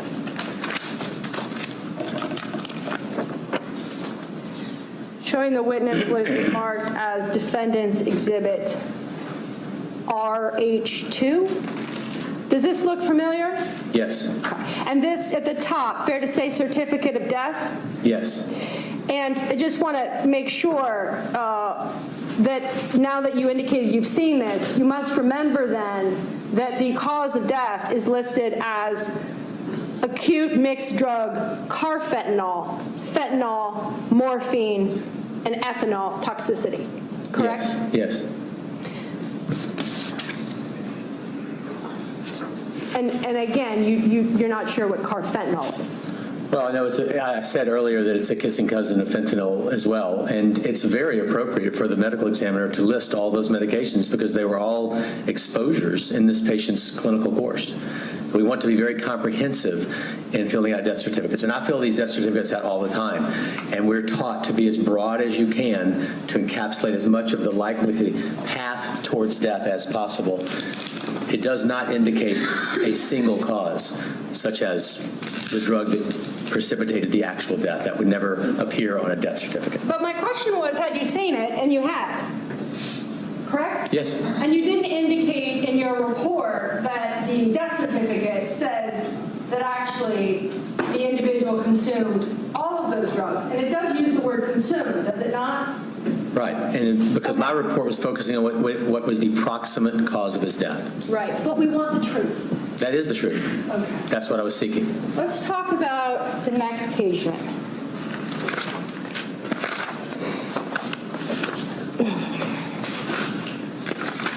Beverly Schertzringer.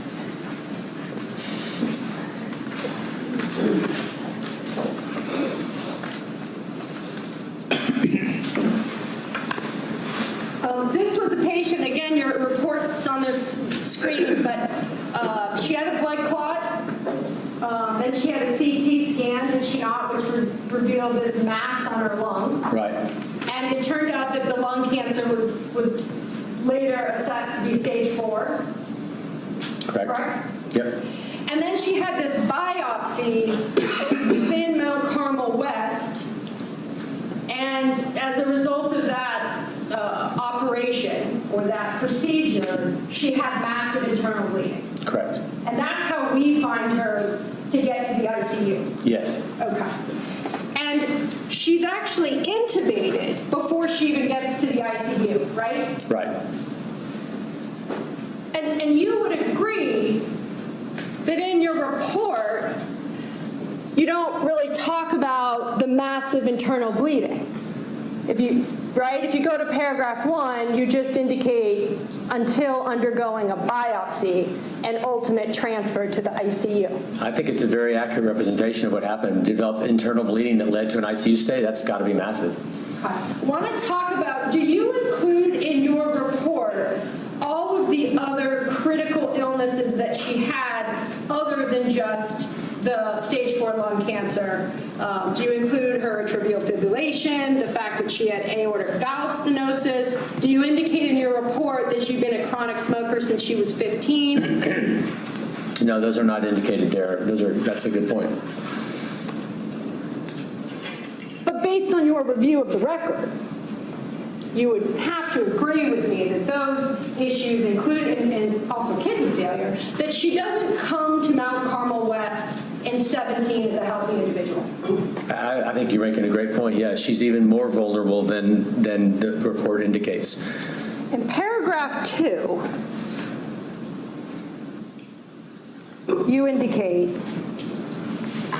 the patient initially received fluids but no other curative treatments were performed or initiated. Do you see that? Yes. Okay. And in your report with respect to Ms. Belisari, you used the term aggressive support measures. Here you're using curative treatments. What's the difference? Aggressive support just means that I'm willing to take on things like a ventilator or vasopressors, antibiotics, that sort of thing. A curative procedure would be something, as in the case of a cancer, where we actually either get surgery to remove the cancer or some form of chemotherapy, et cetera. Of course, she couldn't have had any of that. It's not negligent that she didn't get it. I was just including it in the report. And the main reason I included it was because that was still on the horizon for her. You would agree with me that after getting vasopressors 3 times, her blood pressure was 38/21. Correct? Correct. Tell the jurors, when my blood pressure is at 38/21, what's my state? She is in shock, and in addition to that, it indicates she was in no distress at this time. That's not my question. I didn't know my finger would do that, sorry. No distress, heart rate, respiratory vitals, not an issue. So she actually was having vital sign issues with the low blood pressure, and I was trying to calculate whether or not she clinically would require those high doses of fentanyl, Okay. because she was a vulnerable patient. I don't know if you can remove those blue dots, but sorry. I'm going to take ownership of this again. I'm going to just ask you more succinct questions, because my questions are different from those that were asked of you on the record. Okay. Because I'm asking you, my blood pressure, Diane Menashe, is 38/21. What's my state? You're in shock. Tell me where, and near death. Anybody in shock is at risk for death. Tell me where, in this report, do you include 38/21? It's not included. But yet you say she hasn't received chemo as a curative measure or had surgery on the tumor. Right. 38/21, I'm not surviving. Oh, no. People, no, you're not going to do the surgery then. The idea is, could she, if we get her out of the shock, undergo subsequent therapy to give her months to live with her family? And then you testified, and I wrote it down, that she was opioid naive, and it's indicated in your report as opiate, but I'm just going to go to opioid. Tramadol is an opioid, right? Non-opioid. It's a non-opioid. Tramadol is, well, why do you ask? Well, no, you don't get that. Okay. You want to catch your flight? Yeah, good point. Let's answer her question. Here's my question, and not an answer. You reviewed the records, and so you know that she was regularly taking Tramadol. Yes. Right? Yes. But you testified to this jury that she's naive. So stand corrected. Thank you.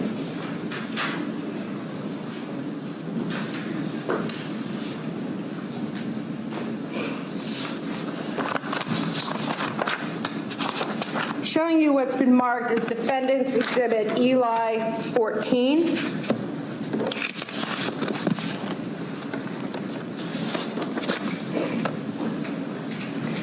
Does this look familiar? Let me try and clear that. Touch the bottom left-hand corner, that'll get rid of those, of the The screen above you. itself, the bottom. No. The screen. No, I got it. screen. Oh, okay, got it. Yep, as we learned. you Okay, go. thank you. Showing you what's been marked as Defendant's Exhibit Eli 14. Tell the jury what patient this code sheet appears to belong to. Beverly Schertzinger. And again, this is a code sheet, is it not? Yes, documenting that she's in PEA. Code sheet, cardiac arrest, actively dying. Correct? Yes. And it indicates up here that she survived this incident when she coded. Is that right? Right, you can see ROSC below PEA. And I just want to draw your attention, does it appear that this column is the time of the arrest? Yes, Okay. And the physician's signature, does it not indicate William Husel? yes it does. So William Husel is in the room when this patient is coding, saving her life. Yes.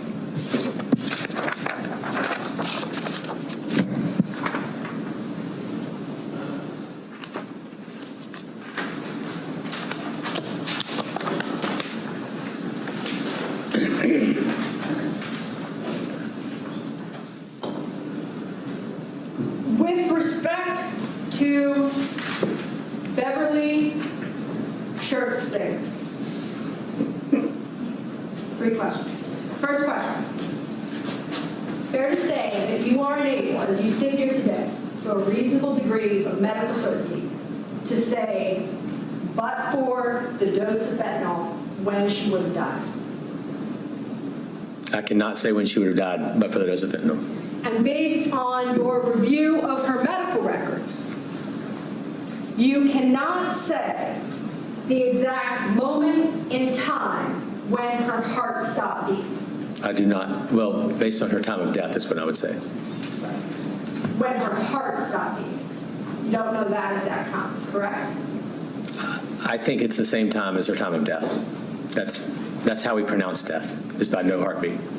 And so then, the time of when her breathing stopped, you can't say that with certainty either, can you?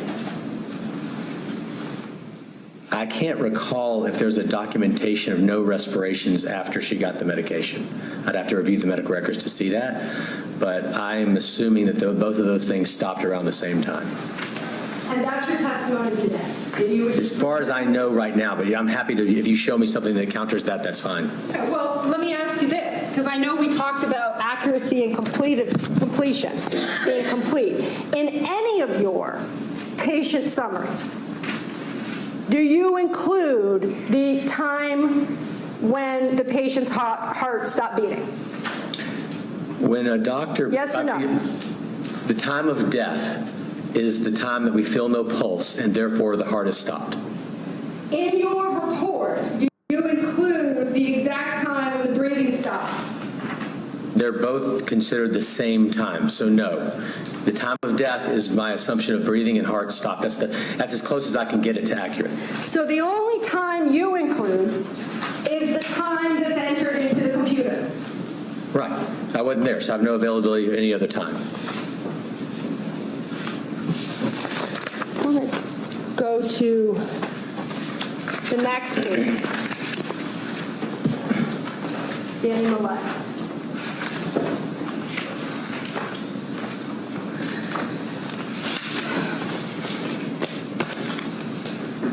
Oops, sorry, members of the jury. That's one stuff. Mr. Millett comes into Mount Carmel West already intubated. Okay. Is that correct? Yes. Okay. He has the situation at the rehab facility. He's intubated before he even gets to Mount Carmel. Is that correct? Yes.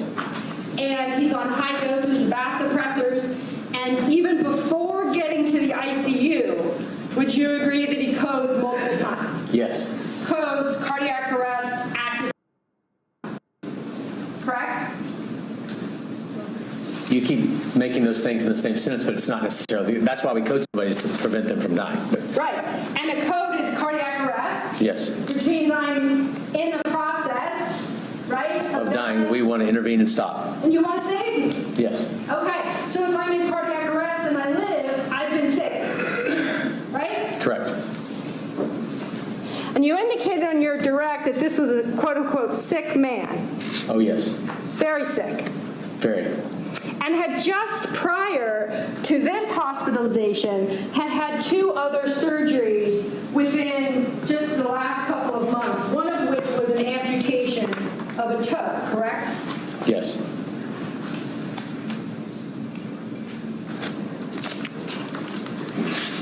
And when we talk about how sick he was, he had had prior bypass surgery, he'd had a stroke. right? He had aortic valve disease. Would you agree with me that he had a number of ailments? Yes. He was also in the records noted to be obese. Yes. And I only mention that for tolerance issues, not for any judgment purposes. That makes sense, right? Yes. His GCS score was noted as a 3. Correct. And that's why I pointed out above it, it says stuporous in 3.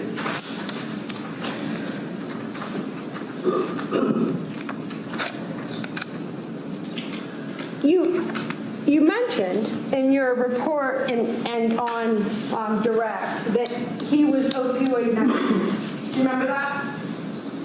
I can't remember each person I said that in, but if at the time I said that, it's based on my assumption, yes. And I agree that you've only reviewed the patient file with respect to their last hospitalization, correct? Yes. But you certainly knew from his records that he had recently had an amputation. Oh, sure. And we can presume, based on your training and experience, that when someone has an amputation, they're likely to receive pain medication. Would you agree with me? Yes. And we know that he'd also had another recent surgery, correct? That was in his medical records, right? Right. And that he was at a rehab facility when he went into arrest and had to be intubated. Right. I just didn't have any documentation of what he had been receiving, so I had no awareness that he was receiving high doses of narcotics prior to this. Okay, but did you even include anywhere in your report that he had the prior surgeries and information wasn't available, but could impact your final opinion in this case? Well, his right great toe amputation I do mention, and the report summarizes his current stay. So that's what I limited it to in terms of this summary. And I want to go here, going back to the GCS that's documented as a 3.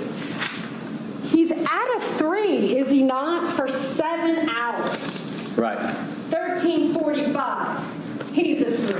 16:27, he's a 3. 20:45, he's still a 3, right? It's a great point. That's exactly what makes number 6 so relevant, that he wasn't justified to give him any more medications if he's already in a sustained coma. You're making my point. I want to go to Danny Millett's code sheets. Sticker book. Sticker when you get a chance. As I've done with every patient,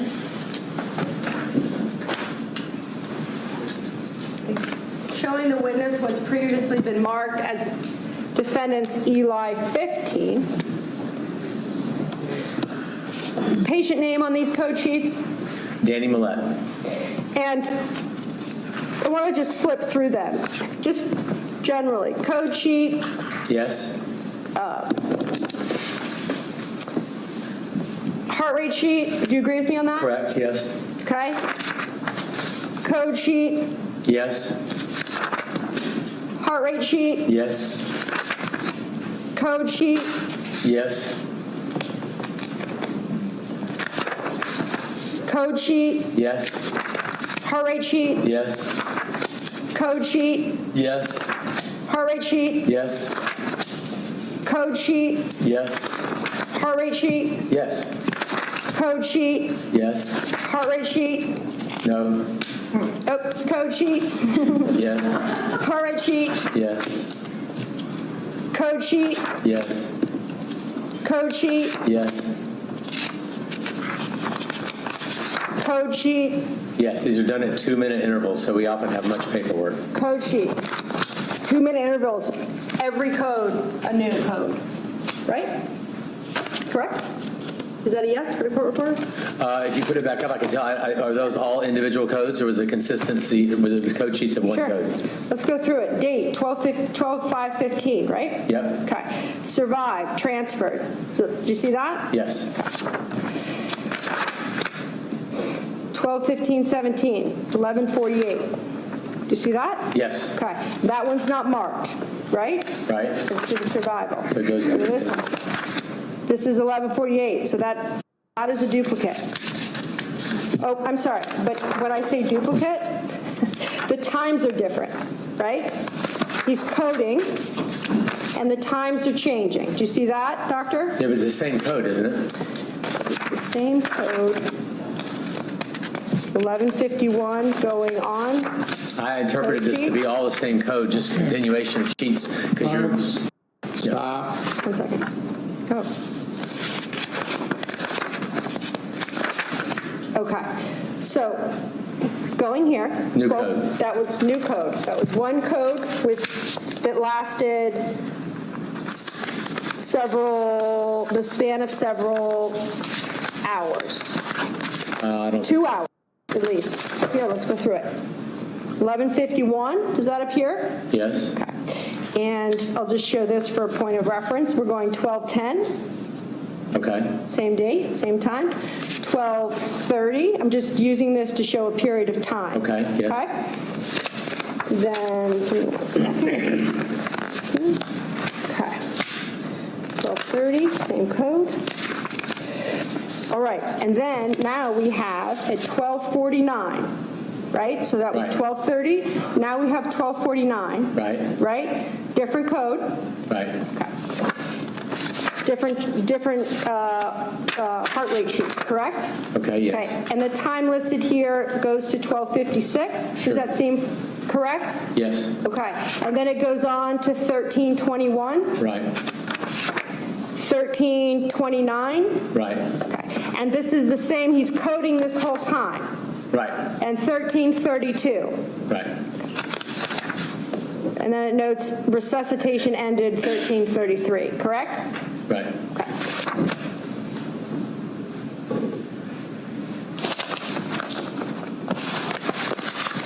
So, with respect to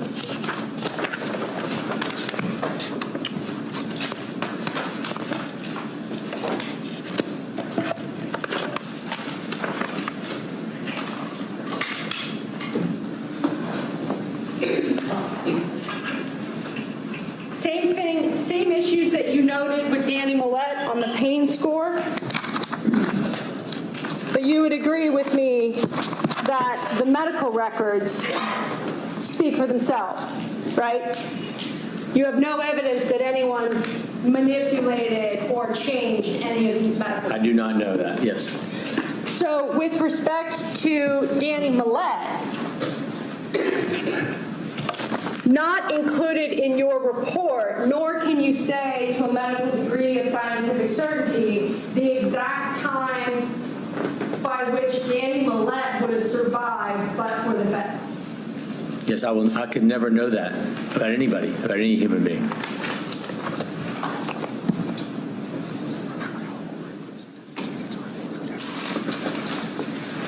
I want to follow up. Did you ever see the death certificate for Danny Millette? I don't recall seeing that death certificate. I ask you this because I think with respect to the last patient, you mentioned that death certificates are oftentimes over-inclusive. I didn't say over-inclusive. I said as inclusive as we can be. Okay. I'm showing you what's been marked as Defendant's Exhibit DM2. Yes? What appears to be this individual's name? Danny Millette. Okay, and does this appear to be a death certificate? Yes. And if you see on the Defendant's Exhibit DM2, cause of death is indicated as what? Sepsis and bacteremia.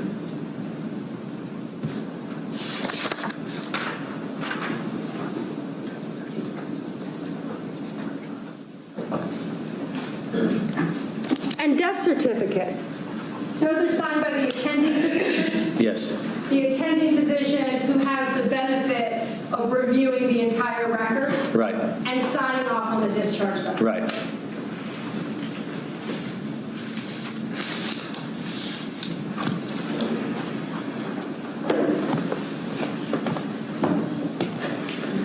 I'm going to go to Brandy McDonald here.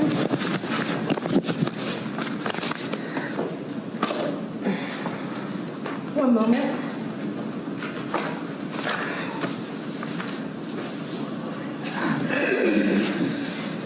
Brandy McDonald McDonald is the patient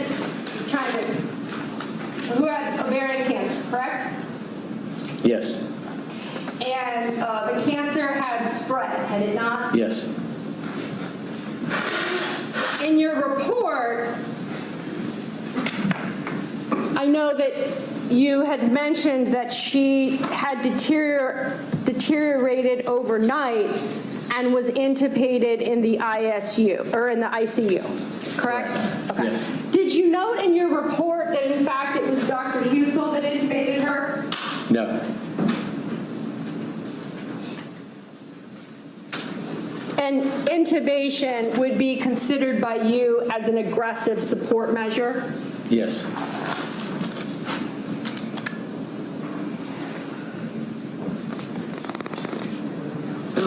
In your report, you indicate that there were additional curative measures which had not been exhausted prior to her extubation, and then you testified to that. Do you remember that? Yes. You're aware, are you not, when you reviewed the record, that Ms. McDonald had an attending physician at Mount Carmel West? Yes. And that's Dr. Chan. Do you remember that? Mm-hmm. And in the medical records, was there not a significant amount of record keeping as to the discussions that her attending physician also had with her GI doctor and her nephrologist, correct? Yes. And also discussions that her attending physician had with the ICU team. Yes. The word team was used. Absolutely. Correct? So discussions with the GI, the nephrologist, and the ICU team. And didn't her attending physician then note after all of those discussions that the patient's condition was, quote, critically ill and poor prognosis? Yes, absolutely. Nowhere in the attending physician's note does it say that additional curative measures should be pursued, correct? I did not see that stated. And you haven't spoken with the attending physician? I have not spoken with that attending physician. If you could please let her finish the question. Okay.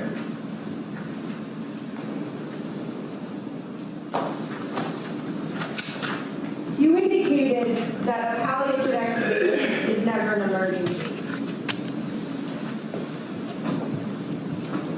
If you were the patient and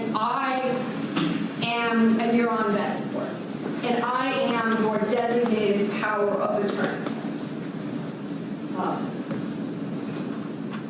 it is true that I speak for you when you cannot speak for yourself, correct? Yes.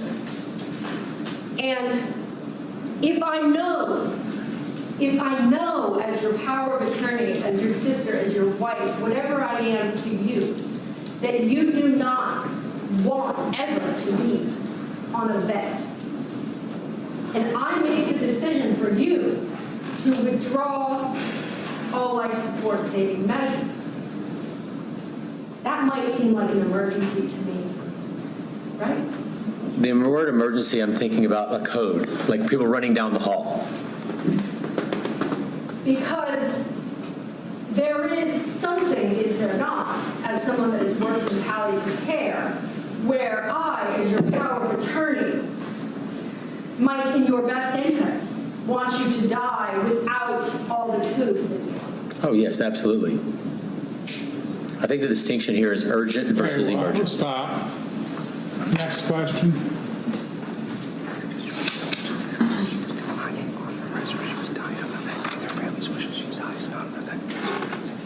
And I asked you that specifically with respect to Ms. McDonald, because her family, and I know you reviewed the medical records, was very clear that she would never want to be on a vet. Right. Never. She should be taken off the ventilator.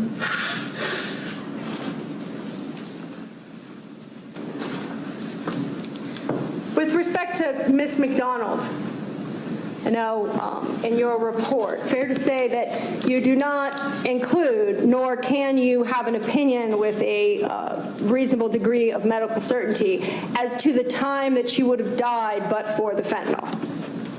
Right, I would never be able to tell that.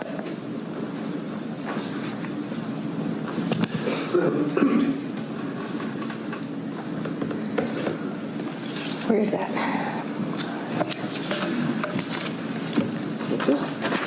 Were you ever shown Miss McDonald's death certificate or provided that information in the file? Can I go back and add an answer to your last question? No, you're kind of stuck here. Okay. With respect to her death certificate, her being Miss Brandy McDonald, did you ever receive her death certificate to your recollection? Not that I know of. Okay. Showing you what's been marked as Defendant's Exhibit BM2. Does this appear to be Brandy McDonald's death certificate? Yes. Okay. And if you could see at the bottom, what does it appear to be noted as the cause of death for Miss Brandy McDonald? Hepatic failure, metastatic ovarian cancer. And hepatic failure is noted as days, is that correct? Right. And again, with respect to Brandy McDonald, death certificates are filled out by the attending physician. Yes. And after they have the opportunity to review the patient file and do the discharge sheet. Right.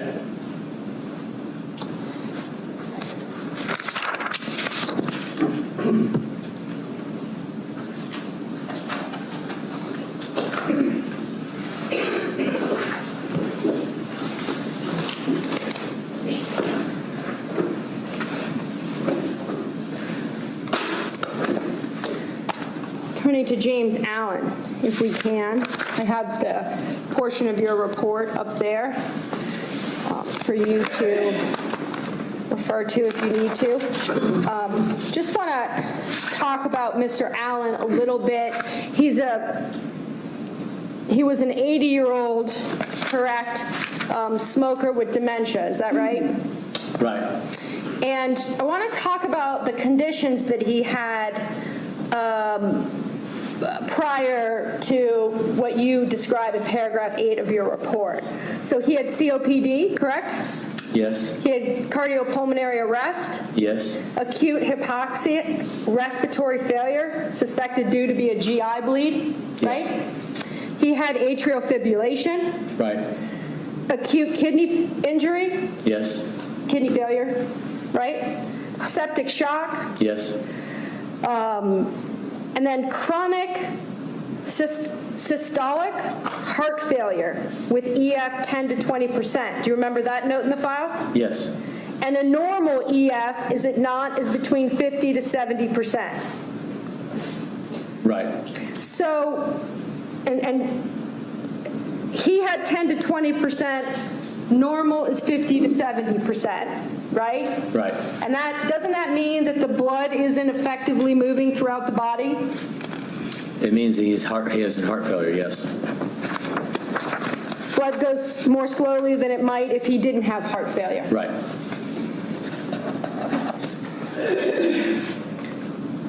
And then he had this aspiration pneumonia due to the vomiting, right? Right. And his vital signs were noted as not stable. Right.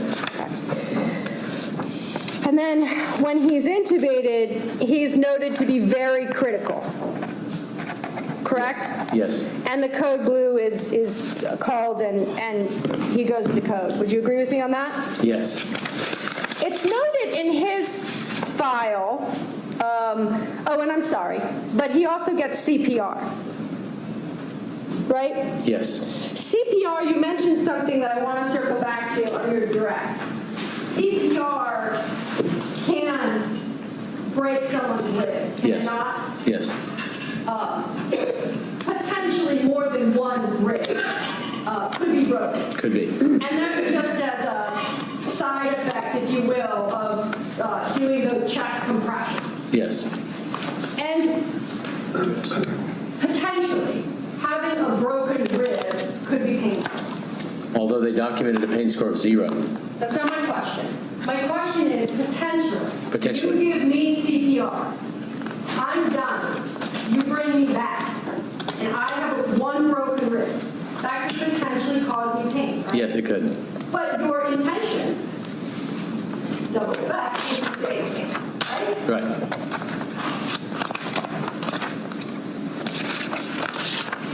That's ridiculous.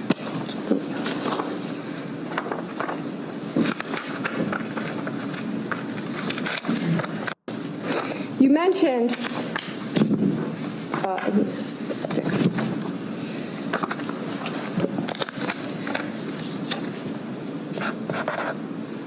You mentioned the absence on other cases of notations about the pain visual cues that were being received.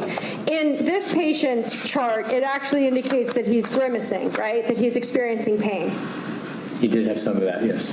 And then it notes in multiple occasions that the grimacing then he's grimacing and he's having withdrawals. Do you remember that at 2050? He's not having withdrawals. It says he withdraws. It means he withdraws to pain. You're confusing the circumstance. They're trying to cause pain. So he withdraws and grimaces to pain when they stimulate him. Okay, so somebody grabs his arm and he withdraws. If I squeeze his nail bed or something like that, he'll manifest a sign of pain. But their actual pain scale did not indicate, in the absence of doing that he was in pain. Not my question.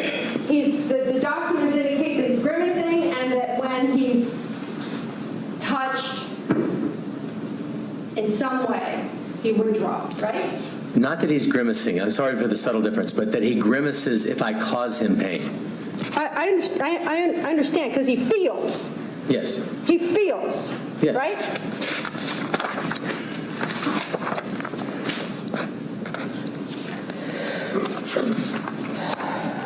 With respect to, can I have a sticker?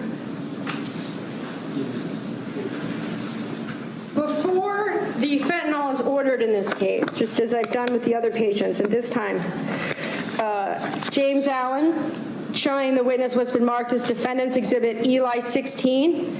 On 5/28, it appears at 9/10, he coded. Is that correct? Yes. Okay. And this is, the code goes on, same date? Okay. And there's no, it appears, heart rate sheets to this. Does that sound accurate? Yes. Okay. And here it notes that he survived. Right. And that's in the ICU. Right.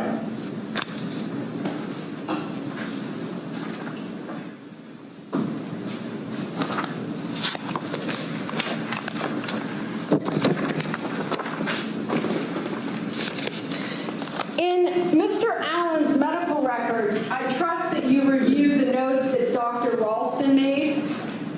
Yes. I'm sorry? Yes. And Dr. Ralston, not Dr. Husel, right? Dr. Ralston had extensive conversations with Mr. Allen's son. Do you remember that? Yes. And discussions about end of life, and the records indicate, do they not, that the son was quote unquote realistic about his father's limited reserve and end of life issues. Right. And that's not a Dr. Husel note. That's a Dr. Ralston. That's right.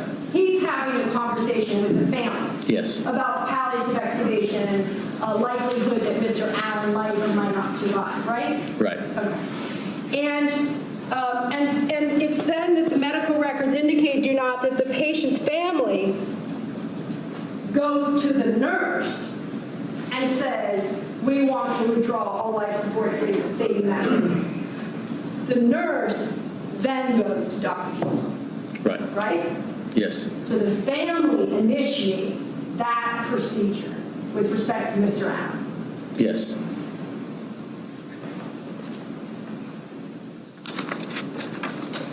Were you shown the death certificate with respect to Mr. Allen? No. Showing you what's previously been marked as Defendant's Exhibit JA2. Does that appear to be the death certificate from Mr. James G. Allen? Yes, it does. And just so orient, because I know it's a common name, age appears to be 80? Yes. And the causes of death that are noted by the attending physician in the death certificate, if you could read those to the jury. Septic shock, Pseudomonas septicemia, and cholangitis. Days. And obviously, not one of those causes is the fentanyl. And you would never see fentanyl listed there. But the attending physician didn't list it. And they would never do that.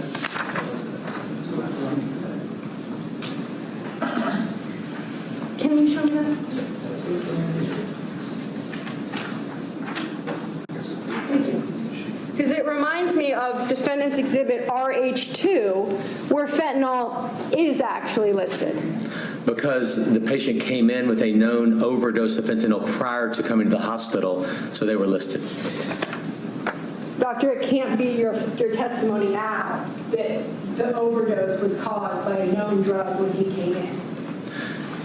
The difference between that particular death certificate and all of the subsequent death certificates is that this death certificate is including medications because the patient is an addict. So the person who filled out the death certificate knew they were an addict and included medications as part of the process of their dying.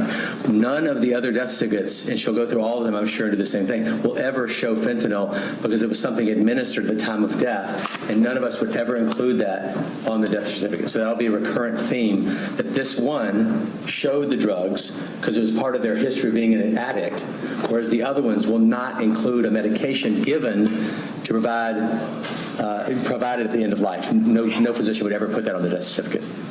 I'm going to pull another one while we are. Well, I'm using never to admit to. I should take the word never out and say it would be highly unusual. Okay, it would be unusual. Yes.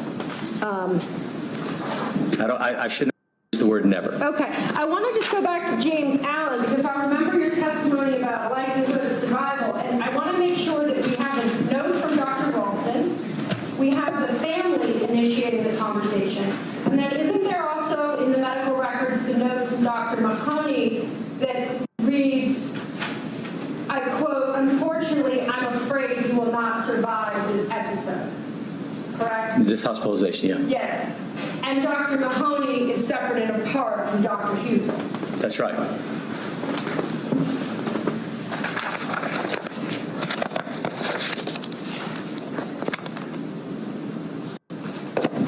Same thing as to James Allen. Thank you. There is no time of death in your report, nor can you say with any reasonable degree of medical certainty as to when Mr. Allen would have expired but for the fentanyl, correct? Okay, I'm glad you. No, I didn't say correct. Oh, yeah. Okay, great. Yeah. Is that in your report? Yes, the time here, 20 minutes. Sorry, I did it again.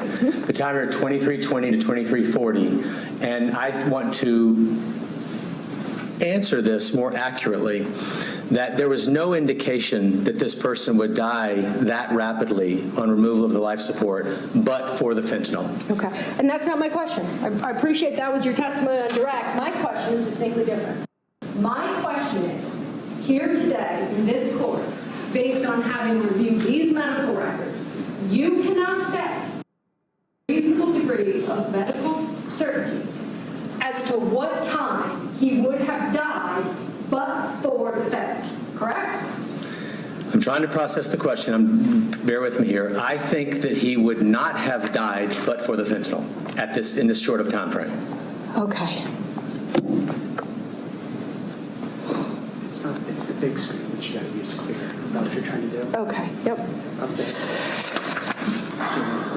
Yes, please. Sorry. I think you just do this. I want to just go back.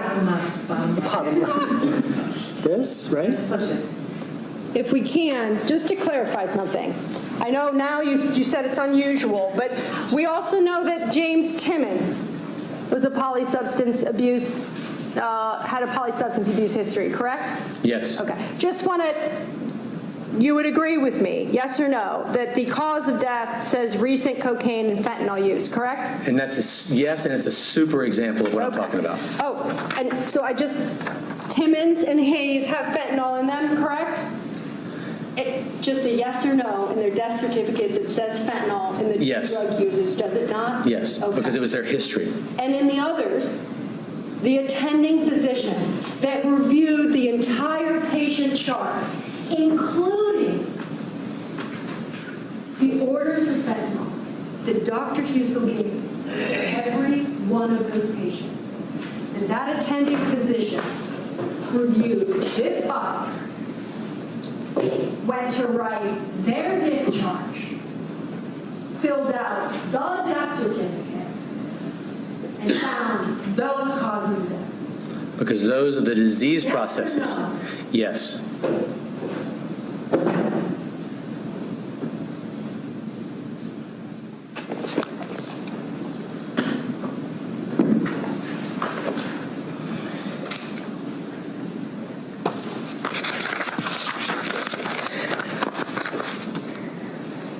Troy Allison. I know it's a lot, but every patient deserves the same time and attention. Absolutely. So I want to be sure to do that.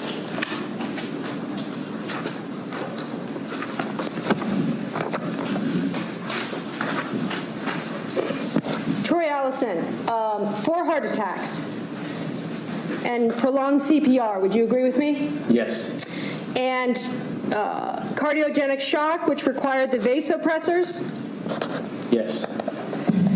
and acute respiratory failure, which required the mechanical vent, Yes. correct? Kidney failure, liver failure, endocrine failure. Right. He had severe metabolic acidosis that was not compatible with life. His pH was a 6.53. Would you agree with me? Yes. He had cellulitis of the leg, suspected pulmonary hemorrhage, correct? Yes. And then he had the suspected GI bleed. It's Troy Allison. Yes.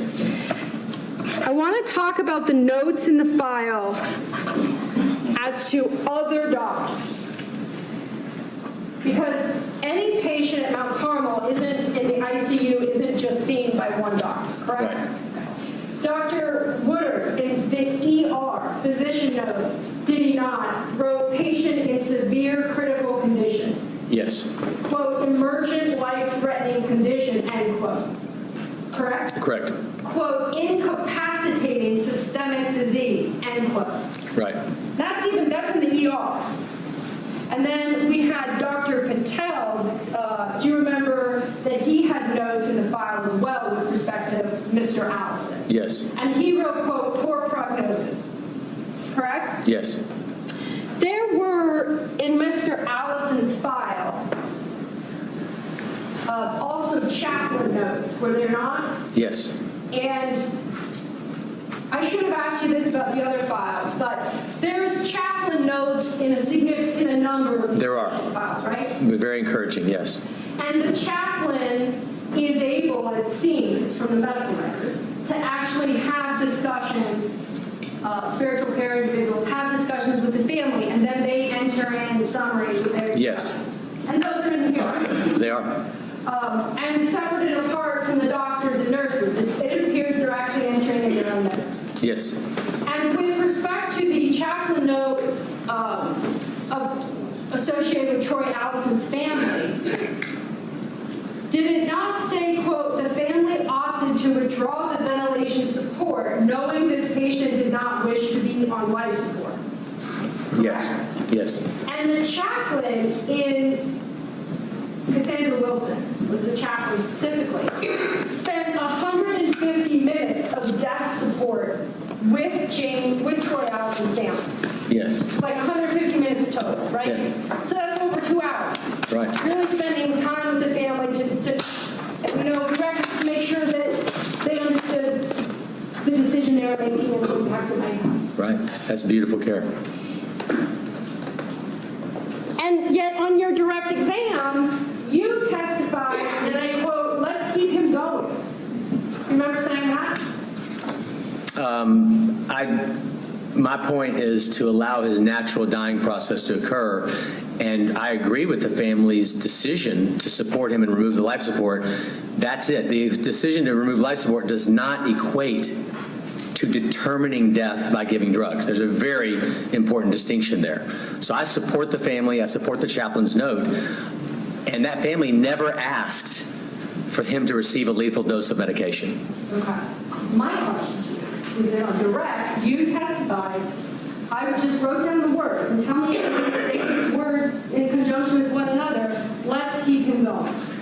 Let's keep him going equal. Allow him to die naturally. That's what I meant by that. Okay, because certainly the family, over 2 hours with the chaplain, because that's not how Troy Allison wanted to live. I do not think that the family has made it abundantly clear that Troy would want to have his life support removed, and that's critical. We have to do what the family wants. That's why we did a baptism in ICU, because somebody asked for it. But it doesn't mean kill them with a drug. There's a big, huge distinction. How does how did the baptism come in with Troy Allison? He didn't ask to be baptized. I'm showing how we will go to any extent to try and listen to someone's end-of-life wishes and provide them the end-of-life dignity that they ask for, which in this case did not include a lethal dose of a drug. Nobody asked for that. And so I go back. If Troy Allison has the power of attorney, because he can't speak for himself, and I'm the power of attorney, I speak for Troy, right? Right. I decide because Troy has told me I have that power, and Right. I speak for Troy. Absolutely. Did you review the death certificate in Troy Allison? No. Showing you what's been marked as Defendant's Exhibit TA2. Cardiopulmonary arrest, acute upper gastrointestinal bleeding, acute respiratory failure, and seizures. Gastrointestinal, we call that like the GI tract, is that right?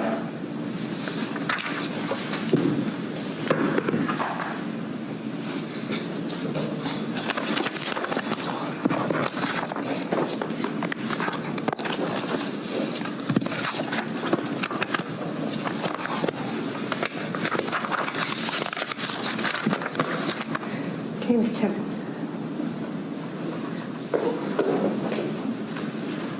James Timmons, I know we just briefly showed you his death certificate.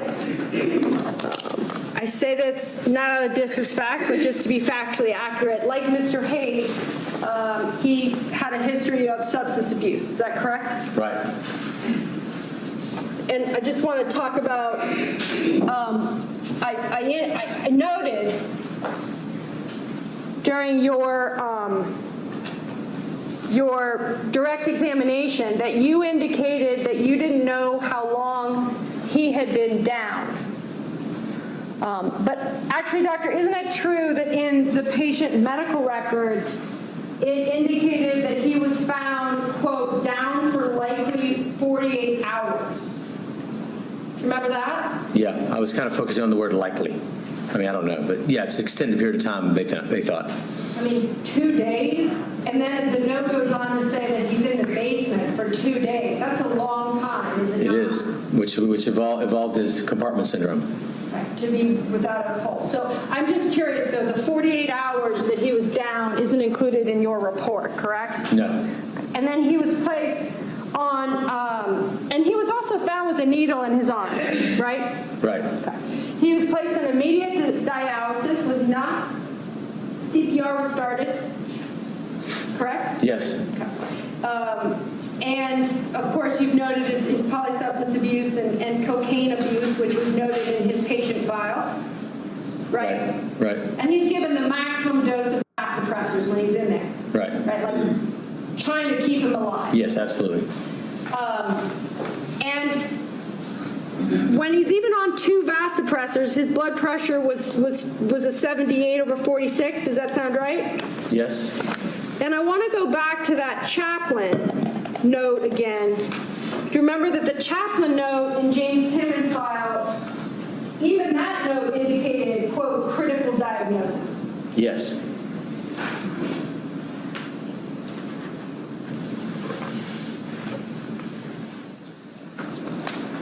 Have a second.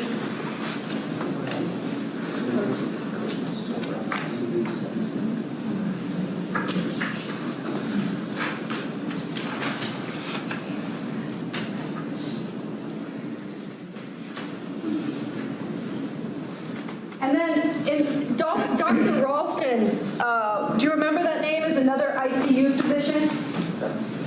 Different shift, Yes. but at Mount Carmel West.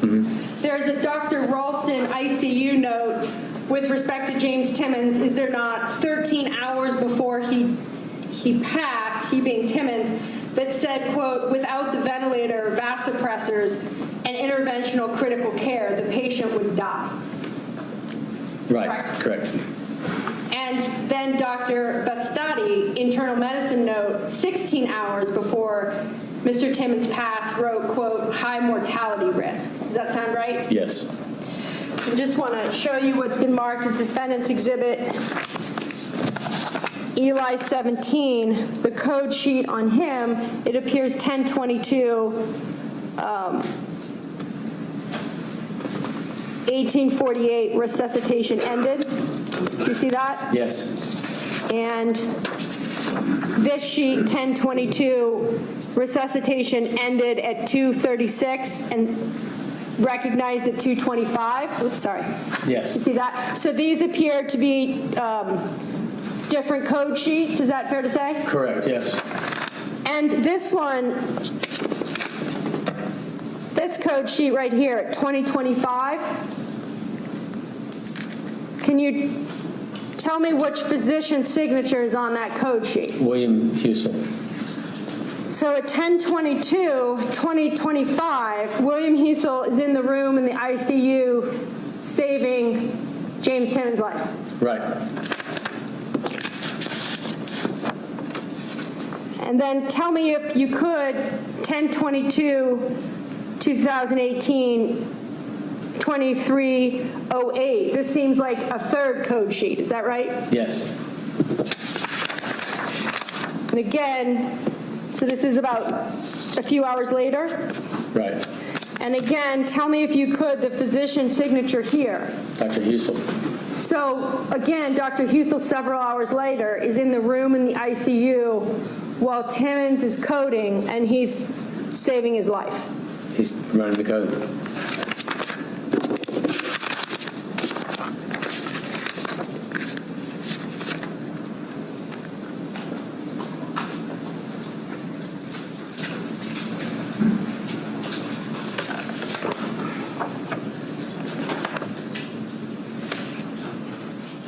I asked you those questions about Dr. Ralston's note and Dr. Bastisi's notes because I wrote during direct examination you talked about maybe James Timmons could have walked out and had rehab and a life of recovery. Remember testifying about that?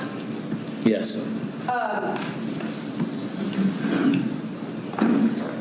want to talk to you about the note also that I think is not included in your report with respect to the patient's reaction to the fentanyl when it was administered.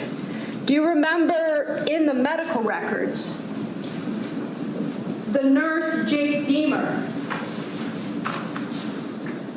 note as to how the patient responded to the thousand? No, I don't remember what she wrote.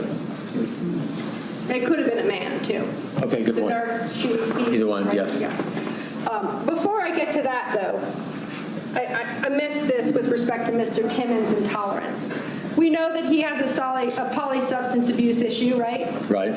And then he was intubated for 30 hours, and over that time, did he not, he got 6,200 micrograms of fentanyl. Do you remember that? Yes. In the medical records? Yes. So 30 hours, 6,200 milligrams.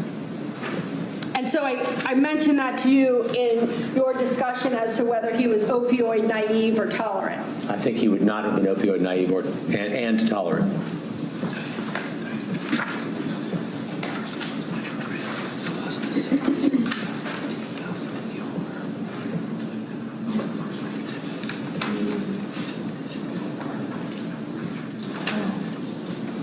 Can I have that document?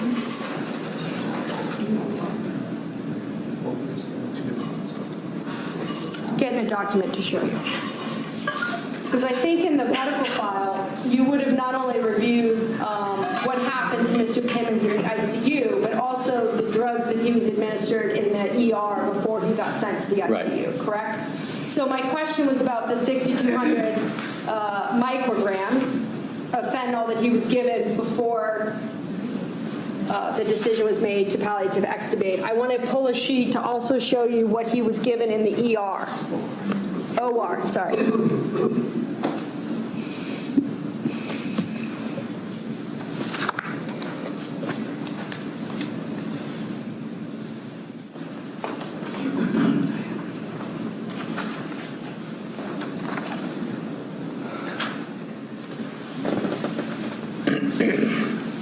Well, while we're looking for it, in evidence, we've introduced a document that says, with respect to Mr. Timmons, he was administered in the OR. So he was administered over 14,000 micrograms of fentanyl. If a patient order form indicated that, would you have any reason to disagree with that?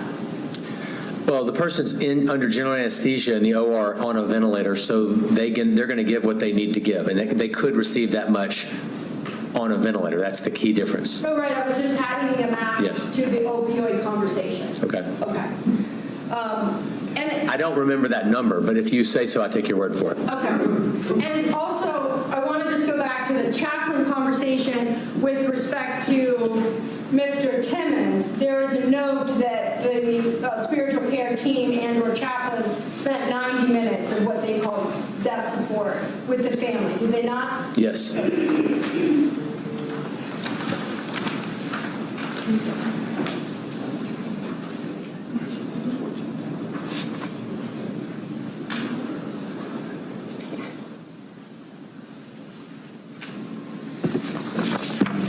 Showing you what's been marked as Joint Exhibit 11, page 279. I just wanted to close the loop.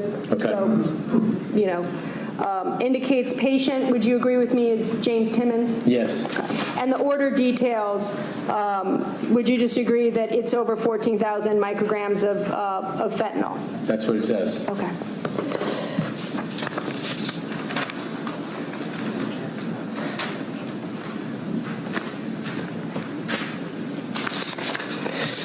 We'll go to Rebecca Walls.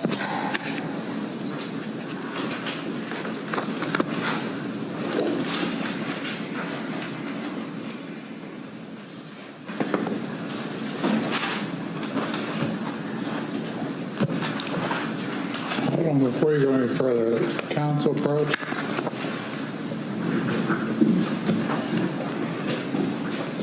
Go ahead and talk it up, guys. You gotta pull your part around here, come on.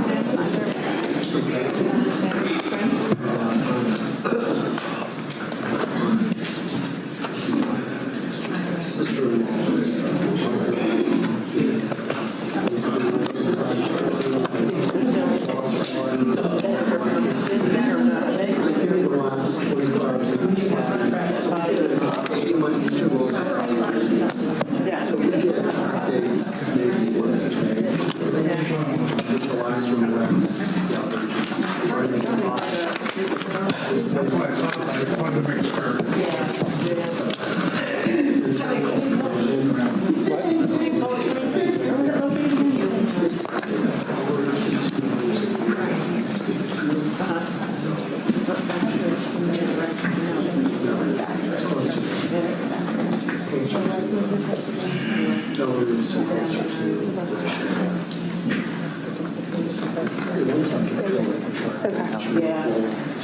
Okay.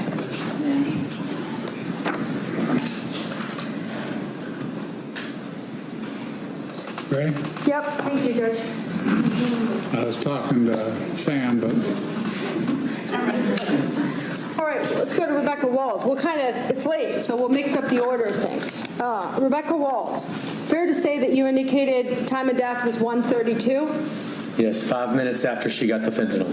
Just want to, Just want to point out, showing you what's been marked as Defendant's Exhibit RW2. Were Right. you provided this death certificate? Yeah, no, I didn't see it before. Okay. I note this because you mentioned 132 is 5 minutes after. Again, so we're clear, the death certificate is filled out by the attending physician Right. who has the opportunity to review the entire patient medical record. The diseases that they have, yes. Right, and then fills out the discharge summary and closes out the file, right? Based on the diseases the person has. The time of death is listed as 021 here, is it not? Yes. 30 minutes after one. I don't know which one's accurate.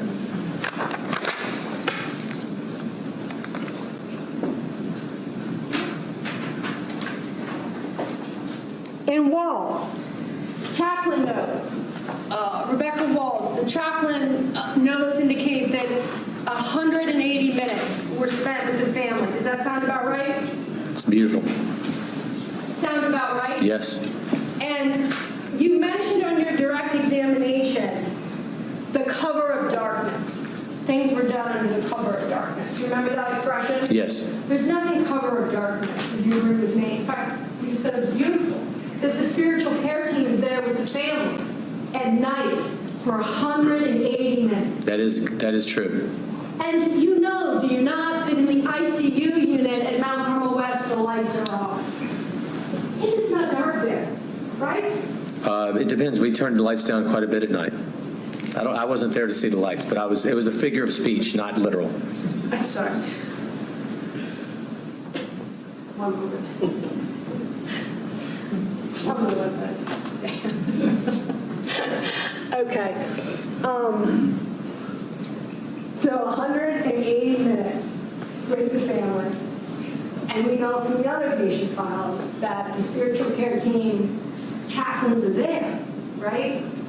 So this isn't, you're familiar with the expression like a lone wolf, right? Yes. But this is, we have nurses, we know from the patient files. We have nurses, right? We have charting nurses, right? We have chaplains, spiritual care people, all these people there in the ICU for any one of these 14 patients. Would you agree with me? Yes, I agree with you. And we're not sure about the dimmer switch, but we are sure that in the ICU, the lights are not off.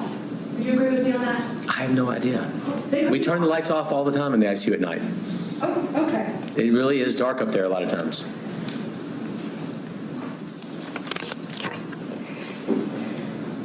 So Rebecca Walls. Miss Walls was at Mount Carmel West for 6 days, correct? Yes. And she had cancer as well, did she not? She did. Okay. And I just want to kind of go through her multiple acute diagnoses included acute respiratory failure requiring the mechanical ventilation, correct? Right. She had the cardiogenic shock requiring 2 doses of 2 times she got vasopressors, correct? Correct. She had the kidney failure. Yes. The acute blood loss anemia, which required multiple blood transfusions, correct? Yes. She had congestive heart failure. Yes. Severe aortic valve stenosis, correct? Yes. She had had a stent replacement due to aortic issues previously, correct? Yes. She had edema. Yes. And she had metabolic acidosis. Yes. And I want to talk about what other doctors, not Dr. Houston, what other doctors wrote within Rebecca's patient file. Because I noted on direct, you said there was no evidence she was dying. Do you remember that testimony? Yes. Okay, let's go to the note that Dr. Wadakati, and I might be saying that wrong, it's Woidtke.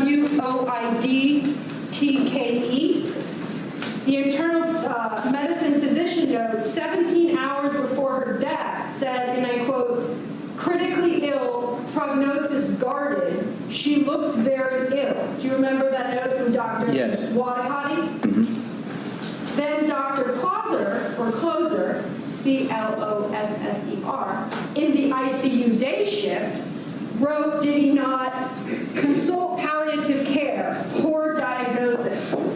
I don't survive. Remember Right. that? Yes. And then there's also Dr. Riley's, the nephrologist physician note. Do you remember that? Yes. So we've got lots of doctors looking, eyes on Rebecca Walls. And everybody is agreeing, yes. Okay, everybody's agreeing that he writes, Dr. Riley, 13 hours before the decision to palliatively extubate her, she remains ventilator and vasopressor dependent, now with increasing lactate, an ominous sign, especially on dialysis. Do you remember that note? Right. All notes separate and apart from any observation Dr. Husel makes. Yes.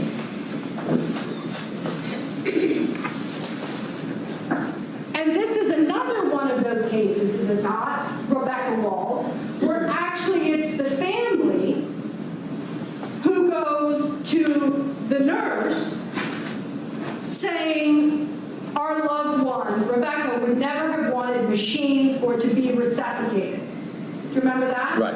And the chaplain wrote that note in the records, right? Right. And we can presume, just like any note taker, that when someone writes things into the electronic medical record, they do so, that's the record speaking for them, right? Yes. Okay. And then they notified Dr. Husel. And in that case as well, at night, 180 minutes of death support is, as we discussed, found with the family, right? Yes.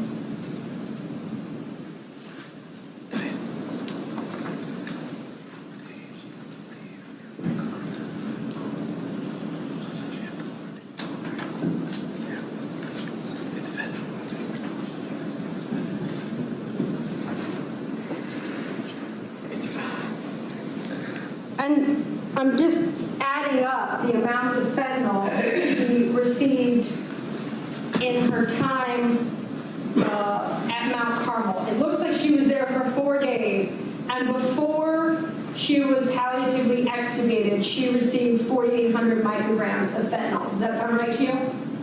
Right. So that's a very low dose in comparison with what she got at the end of her life. About 1,200 a day, if I do my math, on average. Right. So very low in comparison to a dose, nowhere near a dose of 1,000 micrograms in one dose with midazolam and other drugs on top of that.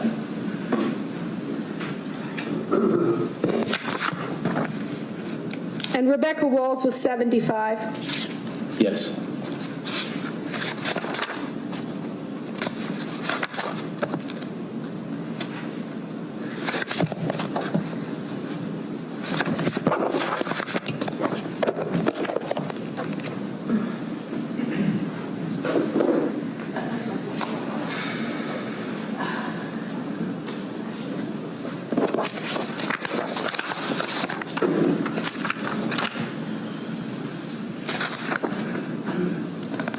James Timmons? We did.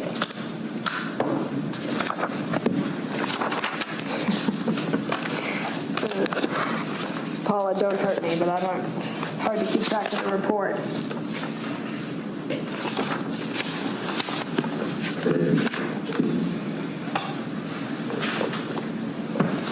Let's talk about Bonnie Austin.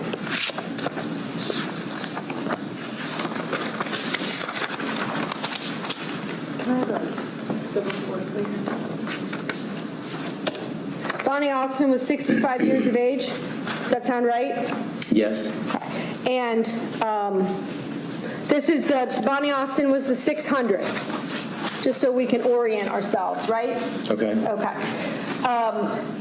We haven't talked about patient-specific, but and what that means, but you would agree with me that patient-specific is you determine the appropriateness of medication based on the patient's history, right? Which could include tolerance, comorbidity, prior health conditions, etc. Right? Correct. And their response to the medications. And their response to the medication. Conditions with respect to Bonnie Austin, acute conditions. She obviously had respiratory arrest, correct? Yes. She had cardiac arrest after the EMS arrived, did she not? Right. And then she had 5 preceding, or 5 more. Right. And CPR was required on her. Yes, and she had her chest tube to fix that problem. And did you note also that she has stage 4 chronic kidney disease as Yes. well? Is that right? Yes. She has COPD, hypertension, correct? Right. And her pulse was 5 by the time she was brought to the ICU, and it elevated 5 times as measured by the time she finally got to ICU unit at Mount Carmel West, right? Right. When your lung collapses, your pulse is going to go through the roof. It Yes. was like sky high, right? Yeah, sure. That's a good response, an appropriate response. And the chaplain note with respect to Bonnie Austin said, and I note the chaplain note, it said, quote, she was actively dying. Did it not? I don't remember that note. Can you put it up there? Sure.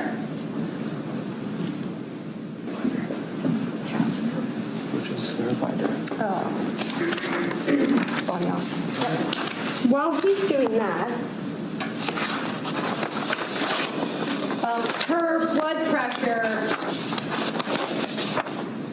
Oh, I'm sorry. And even then, Dr. Tom Brady further says, quote, she's actively dying. Do you remember that? Yes.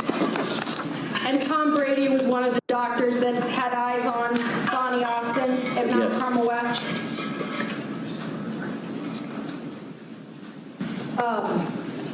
And I think this is, Bonnie Austin was the one where her blood pressure, she's extubated, vasopressors are turned off, and the blood pressure couldn't even be recorded because they couldn't even get the blood pressure. Do you remember that? Right. That's not unexpected when you have a collapsed lung. And so her respiratory rate was noted as a 5, and her pulse was a 39. Do you remember those notes? Right. But in my memory, those things were fixed once her chest tube was placed. She had an acute fix of the chest tube of the collapsed lung, and then those vital signs corrected themselves.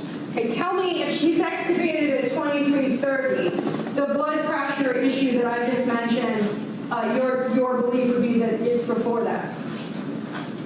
Is that right? It may have occurred again, but initially her vital signs were corrected with the chest tube. I thought that's what you were referring to. Yes. Maybe you were referring to a different time. Yeah. Yep. Okay. I'm finding the Tom Brady, the doctor and the chaplain note. Okay. Just give me 1 minute.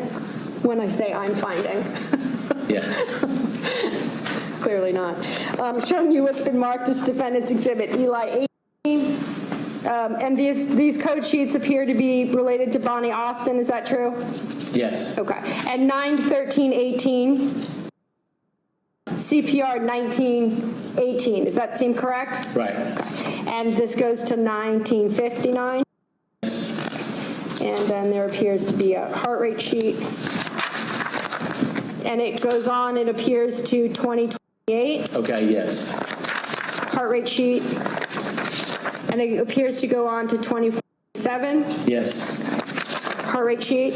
Yes. Is that correct? And it's noted up here that she survived and she's transferred to 4H112. Right. Do you happen to know the floor of the ICU unit No. at Mount Carmel West? Showing what's been marked as Joint Exhibit 10, page 10. Does it look like that this history and physical sheet is authored by Tom Brady? Right. And it indicates that the reason for admission or chief complaint is what? Cardiac pulmonary arrest. But this note doesn't support, well, it doesn't agree with what you said earlier. I'm sorry, what? I thought you said earlier that his note prior to her being taken off life support was that she wasn't doing well. But this one is after she's already removed and received the fentanyl. It says she's having agonal respirations, but it's after the ET tube has already been removed as part of the care de-escalation. So that's a comment about what she would look like after she'd received the fentanyl, taken off the life support, is the way I'm interpreting that. Okay, so I'm looking at this note right here. when I examined the patient, the ET tube had already been removed as part of the de-escalation and comfort measures, right? Right. She was having agonal respirations and had no heartbeat. Right, because Right. she was given 600 of fentanyl, and those medicines stop her heart and her rebreathing to some degree. Let me ask you this then. So we have another doctor laying eyes on a patient that knows she's been given 600. He didn't say that he knows what she's been given. Well, he says he examined the patient Yeah, after the tube was removed, right? yeah, but I walk in a room all. I don't always know what somebody just received before I walked in the room. He doesn't tell you there that he knows what she was given. Okay, but you know what he does say, though, is that she's struggling. She's having respirations, right? She's having agonal respirations. Right. And that's noted right there, right? And doesn't it also say the ICU team and chaplaincy are working with the family? She is actively dying, right? It says the ICU team is chaplaincy are working. Yes, she's actively dying. She's actively dying. And that's exactly what somebody would look like if they were trying to breathe after having been given a medicine that would prevent them from breathing. So this is a good point. Because I just need to understand this. Dr. Husel ordered the 600, right? That's Right. on the order sheet. Right. And then Dr. Brady is bedside while the 600 is administered. I don't know. I don't know when he got in there. Yes, you do. Okay, is that a question? We have Dr. Brady coming in. He can talk about what was there. Where's the number? Thank you. When I examined the patient, so we know he's in the room as part of the de-escalation and comfort measures, right? Right. And this is a Dr. Brady note. Yes, this That's is just my question. It's Dr. Brady that's It's a writing Dr. the Brady note? note. Yes.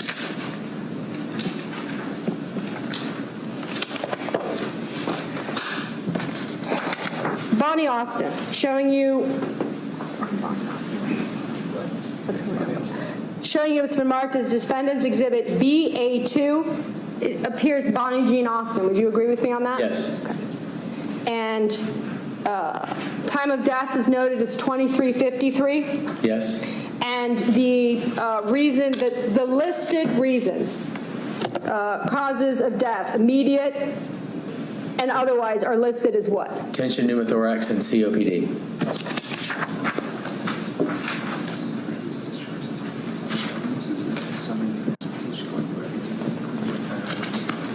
I want to show you what's been marked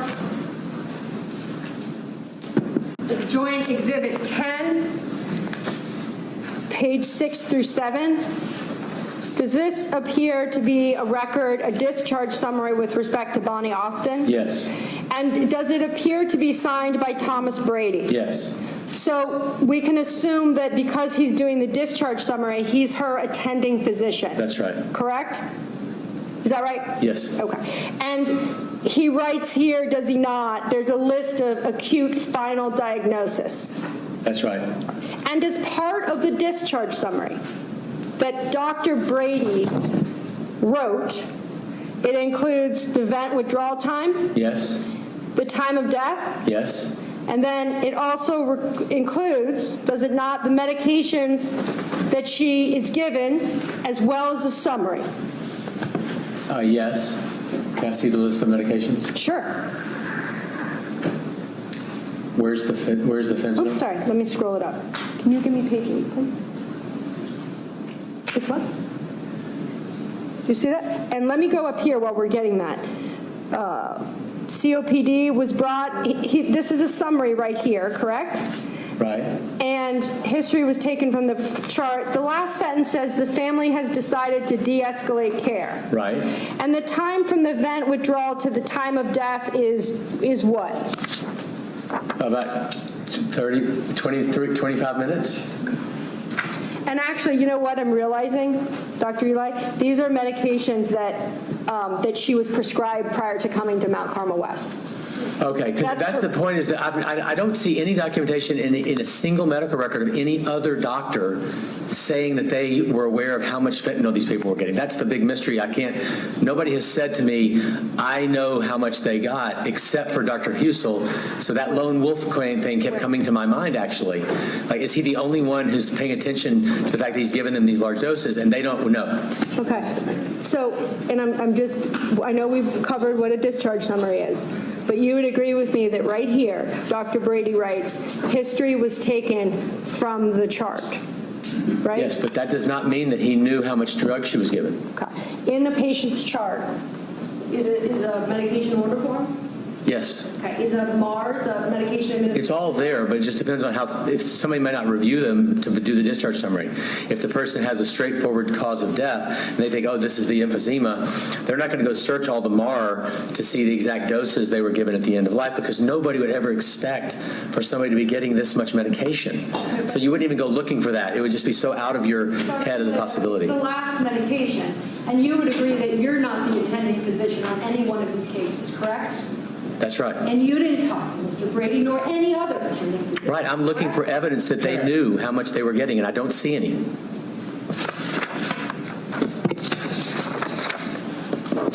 Well, the nurse knew when they administered it.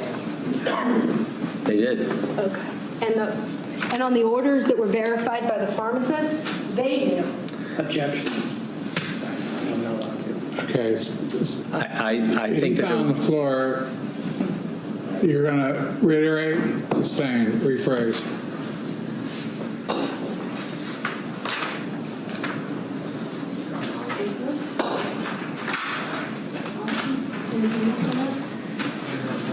Okay?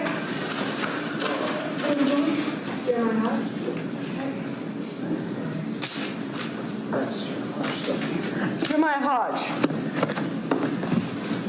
Thank you. This was the 57-year-old woman that came to the ICU, and she never regained consciousness, correct?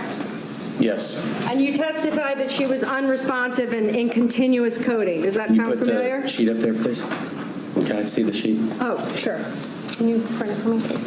I've lost the report, so that's... just Jeremiah. We get it. Yes. His report on that? Thank you. Appreciate it. Team effort. Jeremiah Hodge. There we go. This is a 57-year-old woman. Does that ring a bell? Yes, definitely. And I think that you said on direct that she had a big bad heart attack. Do you remember saying that? Yep. Okay. And just again, marking this. Jeremiah Hodge, 4/1/18/2108. Her code sheet. Marked as Defendant's Exhibit Eli 19. Code sheet 2108 went on to 2114. Does that look about right? Yes. Okay. And I want to make sure it's not that clear, but the physician's signature, and if you can't make it out, I certainly would blame you. I'm assuming that's Dr. Husel. Okay. And certainly, would you agree with me that 2108 is generally a night shift time? Yes.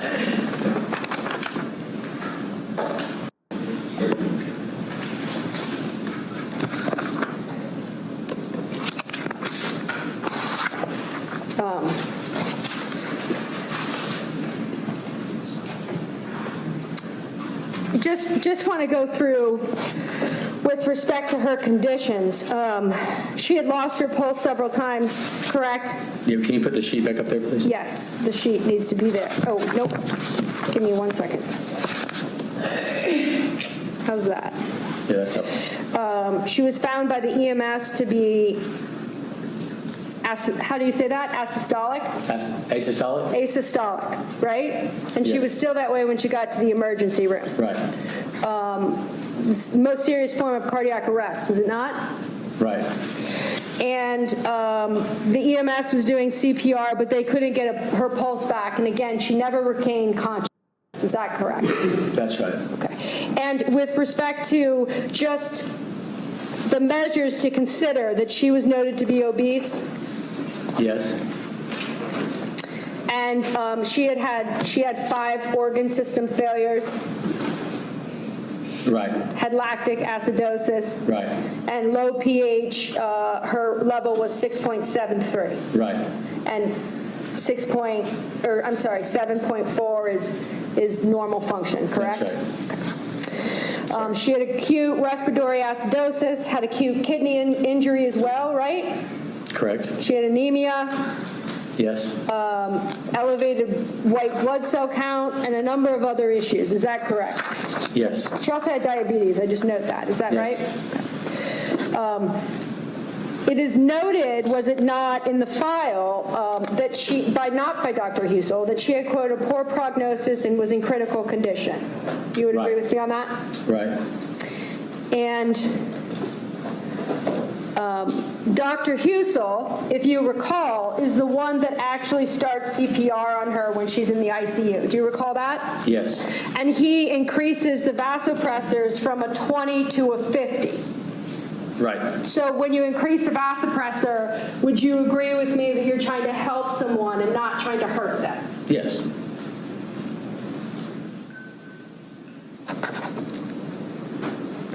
Tell me why, and I mentioned the diabetic, because someone being a diabetic is an important factor to consider when generally determining the appropriateness of the medication. Is that correct?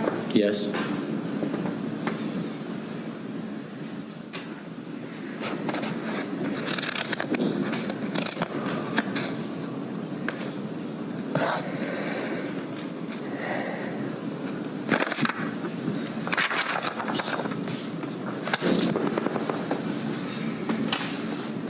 Showing you what has been marked as Defendant's Exhibit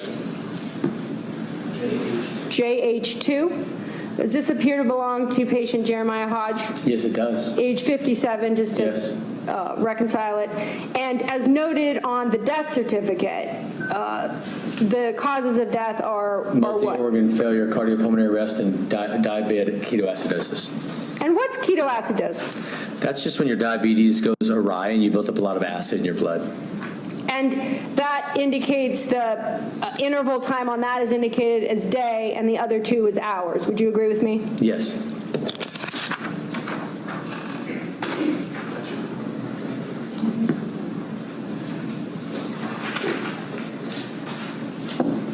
We have 3 more.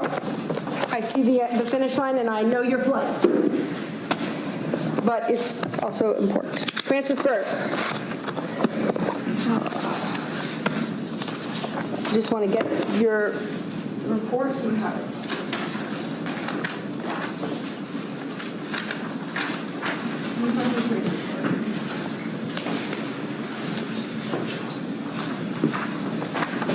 Francis Burke was, and I'm getting it, Doctor, 73 years of age. Does that sound familiar? Yes. And as I'm pulling that,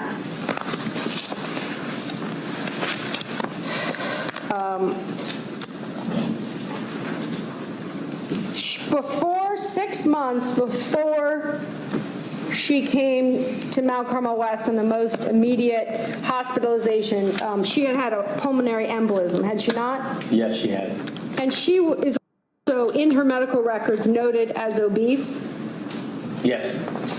And the notes indicate that she had a devastating intracranial hemorrhage That's right. and acute respiratory failure. Yes. Is that right? Yes. Show you what's been marked as Defendant's Exhibit FB2. Does this appear to be the death certificate of Francis Burke? Yes. Okay. And kind of to just state it, fair to say she just had a brain bleed? Is that a common way to say it, Doctor? Yes, she had brain bleed. Okay. Because of the fancy words, I just want to, the visuals, she had a large intracranial hemorrhage, means she has a brain bleed, right? Right. And don't the medical notes indicate that or rather, let me ask you, that the brain bleed was so bad that it can cause one side of the brain to press on the other side of the brain, which can cause death, right? That's right. Her death certificate here, causes of death, if you could just read those that are listed on the certificate. Right. Acute intracranial bleed, oral anticoagulants, and pulmonary emboli. What are anticoagulants? So what happened was she got a blood clot weeks, I don't know exactly the time, but sometime remote from this. She needed that treated with a blood thinner to allow the body to break down that clot. That's an oral anticoagulant. It's something that makes your blood thin. In this case, the drug, the oral anticoagulant, caused a bleeding problem. So instead of doing just good for the blood clot in her chest, it actually created bleeding in her brain. And that's a good example of why a drug is included on these sheets. In this case, it's part of her disease process. The drugs won't be included if they're later in the process, necessarily. And I mentioned the pulmonary embolism that she had 6 months prior. That's noted on the death certificate, is it not? Yes. And it just says emboli? Yes. Okay. And there's no time associated with either of the anticoagulants or the embolism? That shows the inaccuracy of people filling these out. There should be times there. It's just a mistake. Well, and your report has some mistakes in it, because people aren't perfect, right? That's right.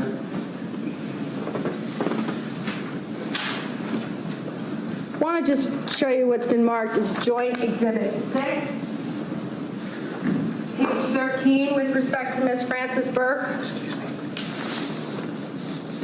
No, damn it, I'm sorry there. Just talking about her current condition, would you agree with me that the author of this progress note associated with Frances Burke appears to be Dr. Wooten? Yes. And we know that she expired on 1/14/2018, correct? Yes. Okay. And this note appears to be the day prior. That's right. And I just want to go through it with you that Dr. Wooten is indicating that he had a family meeting with the husband and multiple family members, correct? That's correct. And he showed them the image of the CT, so of her head, did he not? And explained the findings that neurology believes there's nothing that can be done for her. That's correct. And the words say not salvageable. It does. In the very small chance that she were to survive this, the potential of complete neurological recovery is essentially nil. Right? Right. And doesn't it appear from his note that this is information that he's sharing with the family? It does. And he goes on to say in his charting, I emphasize to them that the massiveness of the stroke will ultimately lead to a brainstem herniation, which will cause her to go into cardiac arrest, leading to further neurological damage. Right. And neurological damage is more brain damage, right? That's right.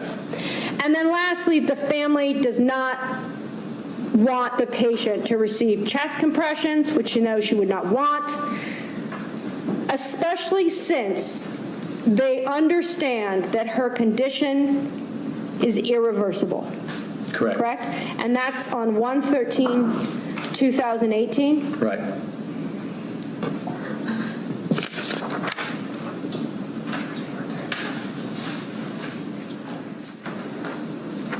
Showing you what's been marked as Joint Exhibit 6, page 181. The next day on 1/14, when the 1,000 micrograms of fentanyl is administered, I just want to note, and again, I know your ongoing testimony with respect to 10s, but the pain score is noted by Nurse Dreyer to be a 10. Am I correct? Yeah. I'm sorry, what was your answer? Yes. Anything else on that?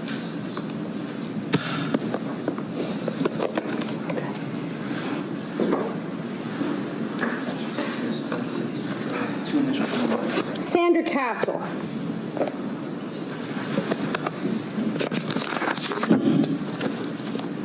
Just need the report.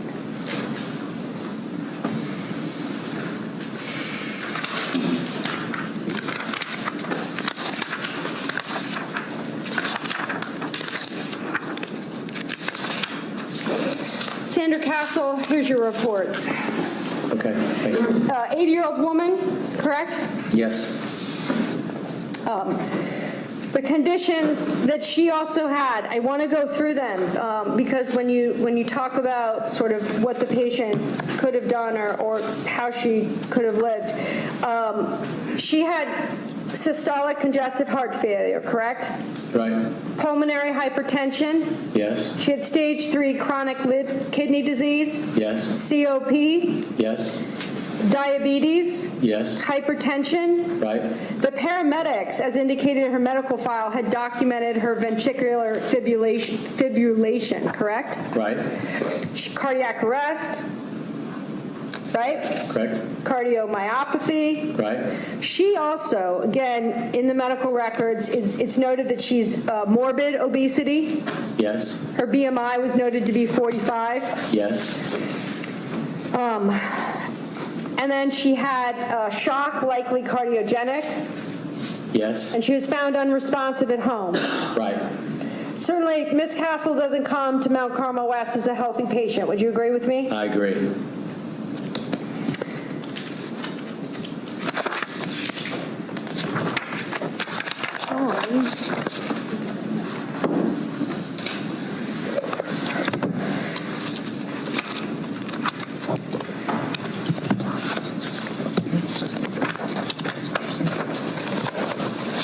One moment.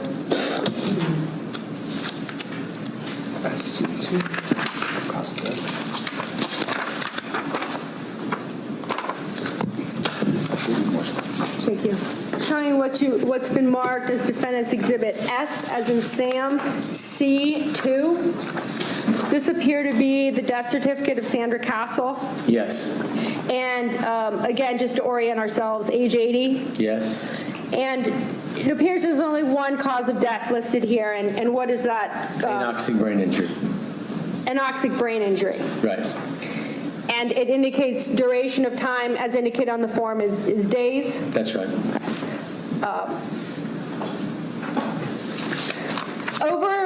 Prior to the palliative extubation, Sandra Castle, in her time at Mount Carmel, had received 6,000 micrograms of fentanyl in 3 days. Does that sound accurate? yes, Okay, I've got to stop. Okay. If he's going to make his flight. Okay. Okay? Ladies and gentlemen, I'm going to excuse you for the day. I'm going to get the doctor on the road, so to speak. So we'll get started at 9 o'clock in the morning. We'll be doing it by Zoom. It's just as if he were on the stand to the best of your ability. You've had a chance to watch him here in the courtroom. We will see you in the morning. Remember the admonitions, David? All rise.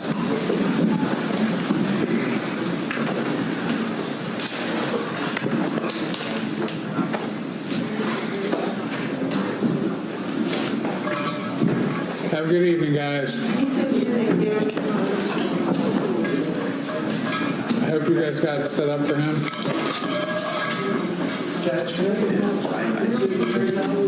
Yeah. thank you, Judge. Well, be available tomorrow morning. Has they given you a link? We will need to get the court to send them a link, and we'll send it to you and to Heather. Okay, you'll send me an email with a link? Yes. Okay, Are you available right now? yes, I'll be available whenever you need me. All your stuff? Yes, I do. Okay. Anything for the record? Yes, Your Honor, but we'll wait till the witness leaves. Ms. Sawyer, anything for the record? Nothing for the record, Your Honor. Ms. Menasche? Yes, Your Honor, thank you. Your Honor,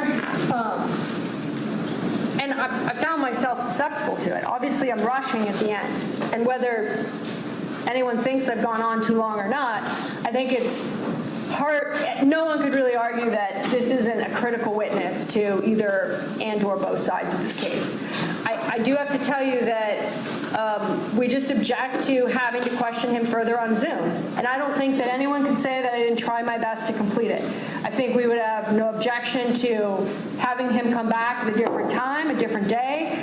And I see your reaction, Judge, but Zoom with this many I don't have a documents. reaction yet. Oh, but just this many think he knew that he was going to be an expert in this case. He's getting paid $750 an hour. Find a time when he can come back. Your Honor, we addressed this up front as whether we were bringing him in person or going to do the entire part on Zoom. We addressed the fact that he would only be here for one day. Would they be able to do that? Otherwise, we would have just left him in Tennessee and done it via Zoom. We mentioned the fact that he's an ICU doctor, has patients, which he said he has appointments for tomorrow, and that he is the caretaker of an adult brother who has Down syndrome, and so he can't be away from home for long periods of time. And the defense at that time indicated that we thought we could get it today, and if not, finishing it up on Zoom would be appropriate. The one thing they had asked was that they have the equal amount of time in person, which they did, Your Honor. In fact, I believe they had a few minutes more than I had. Your Honor, I can just say that I did not agree to where I am today. All I can tell you is what I'm telling the court now on behalf of Dr. Husel is I think this witness needs to continue in person. I can tell you that if the state had proposed ever to initially call him by Zoom, we would have objected to Dr. Eli being called on Zoom. Dr. Swanner, prime example, we litigated that issue well in advance. He's sick. We understood that. We had lots of options, and we elected to do a Zoom with Dr. Swanner from start to finish. We know that. This is different. This is, it's hard to imagine they wouldn't say or concede this is their biggest witness. I did my best to get through it. There are 14 patients. I did not try to linger. I'm like, the whole team's trying to work with me here. So I don't know when it is or when he can come back, but he is being paid $750 an hour, and I would ask that he be brought back for the remaining cross and any redirect, which I would imagine would be of length. And it just doesn't seem unfair to me with a man's life on the line. Okay, first things first. I've listened to both sides. We went over this last week as the solution. Now, if you're saying that you absolutely have to have him live, tell me why. Well, Your Honor, Because you've had a chance to confront him, okay? The Zoom isn't going to change the testimony in any way. Your Honor, I think as indicated by the mess that is created around me, is this is a very document-intensive witness. The Zoom becomes fragmented with a lot of documents. It's also, as evidenced by the last 30 minutes, the kind of case where he says one thing, we instantaneously pull a document. It's not like I had all these documents prepped, right? We're trying to be responsive to the best of our ability. I'm going to own, if you say we discussed this already and you say, Ms. Venasci, you didn't object like you are previously, I'm going to tell you I didn't. But I didn't really know until right this minute and this afternoon and today that Dr. Ely would present as he does. And I think he should be here in person. Okay, was he ever deposed in the civil cases? No.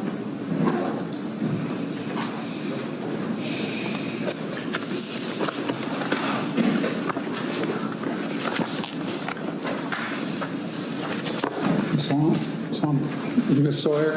Again, Your Honor, this was specifically addressed last week. I named Dr. Ely as the witness that would be done. They agreed we could do it one day live and then finish up with Zoom. Dr. Hagris, we all both introduced a ton of exhibits with him via Zoom, and it went fairly smoothly. I don't see any difference here with Dr. Ely. And again, this was addressed up front. And we had agreed previously that any witness who wanted to testify via Zoom due to the conditions and everything else would be acceptable. We brought him in specifically because of what his role is, with the understanding it was one day, and they agreed, as long as they got equal time that the state had, we could finish up on Zoom. Anything else? Only because we're allowed to speak one at a time. Mr. Bias handled this issue with the court when it was first addressed, and I believe that his objection was that as long as we were live, if they were on Zoom for redirect, we had no issue with that. I just want to say again, I clearly sped up towards the end, and I did so, and I'm putting this on record. It's not a good look optically in front of the jury with me rushing through patients. It's not. But I wanted to do as much as I could in person. I'm just telling you, Your Honor, let's just do this right and do it best practice. I don't care when he comes back. We're going to be here for 8 weeks. Your Honor, for the record, we addressed this twice. Once with Ms. Menashe, where she said it was acceptable, and one with Mr. Baez, where he said the same.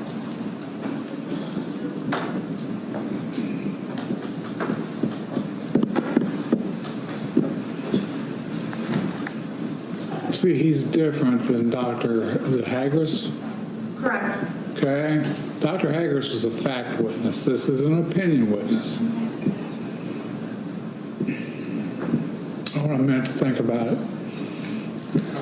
Well, Your Honor, he's expecting a Zoom link for 9 in the morning. How do you want us, we'll need to get Darcy. I don't know yet, okay? Okay. Give me a minute to think. Okay, I'm sorry. I thought you wanted to think overnight. No. I apologize, Your Honor. No, I want to think this through for a second. Plus, I want to stretch my legs. Okay, we're off the record for a minute.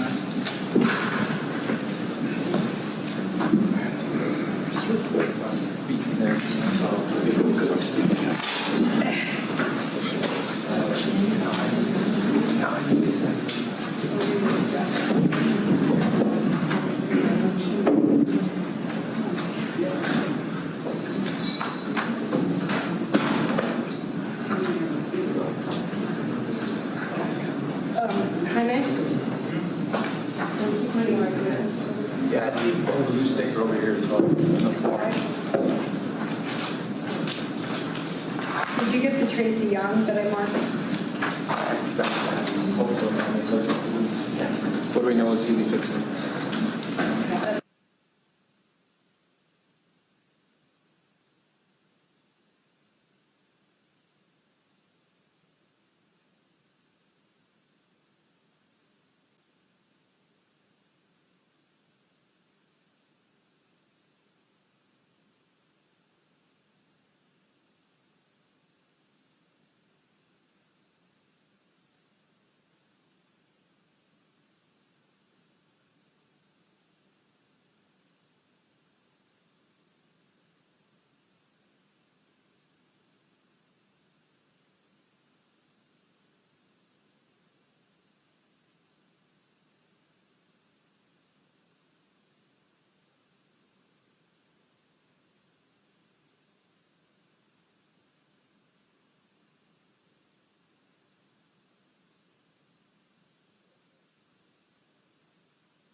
You come forward and take Mr. Zion's seat so I don't have to look across the room? I can stand next to him, Your Honor. Okay, that's fine. Ms. Menashe, how much more time do you have in examination? Your Honor, Roughly, I know you can't have, I don't think I need to. you don't have to give me a foreshadowing. Yes. I can only imagine, if it were me, that what I would be asking, but that's beside the point. Yes, I have. I haven't yet gone through my notes and circled back about other things that he said that were not either patient-specific or in line with my intro comments about his articles and his accuracy, et cetera. So yes. And I also don't want anyone to say that I've held myself to an hour. So I just want to say that as well. In my mix, I'm guessing it's another day on the stand between the two. Your Honor, it'll depend on the rest of her cross, because right now I don't have much more than maybe an hour on redirect, if that. Okay. Were there durable power of attorneys and living wills in the medical records? In a few of them, I believe there are, Your Honor. I don't know about every single one of them. Diane, do you recall? I don't remember them all. Actually, power of attorneys in the medical records. I don't think in all, but in some. Some, yeah. Some were there?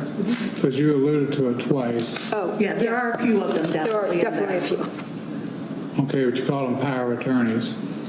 I'm sorry? They're durable power of attorneys. Oh. Okay. Sorry. Difference, they're a different thing under the statute. Okay. Okay. Well, that just added an hour and 2 minutes to clear that up.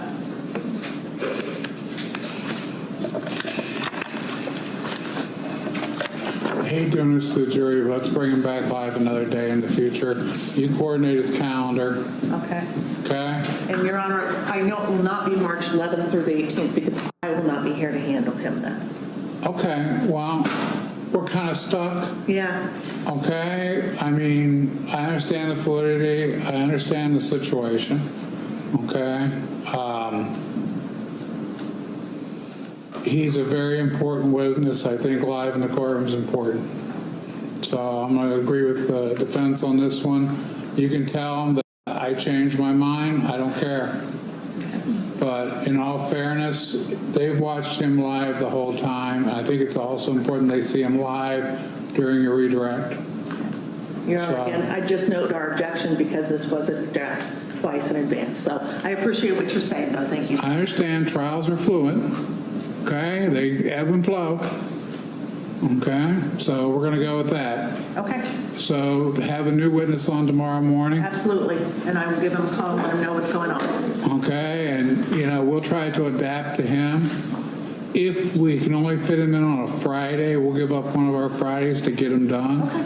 Let me call, he probably, But tell him it's not my preference. absolutely. Okay. I will call and let him know not to expect Zoom tomorrow, and I'll work with him once he gets back in his office to figure out a day. Okay. Anything else for the record? Yes, Judge. I apologize. I realize it's late in the hour, but I feel I have to bring this to the court's attention. During the cross-examination of Dr. Ely, at the point when we were discussing the patient, Bonnie Austin, Ms. Menashe was going through an exchange with Dr. Ely in reference to Dr. Brady. At that time, the prosecutor, Mr. Zion, decided it was prudent to mention and say out loud to Ms. Menashe while she was cross-examining Dr. Ely that Dr. Brady is going to testify. We simply ask him.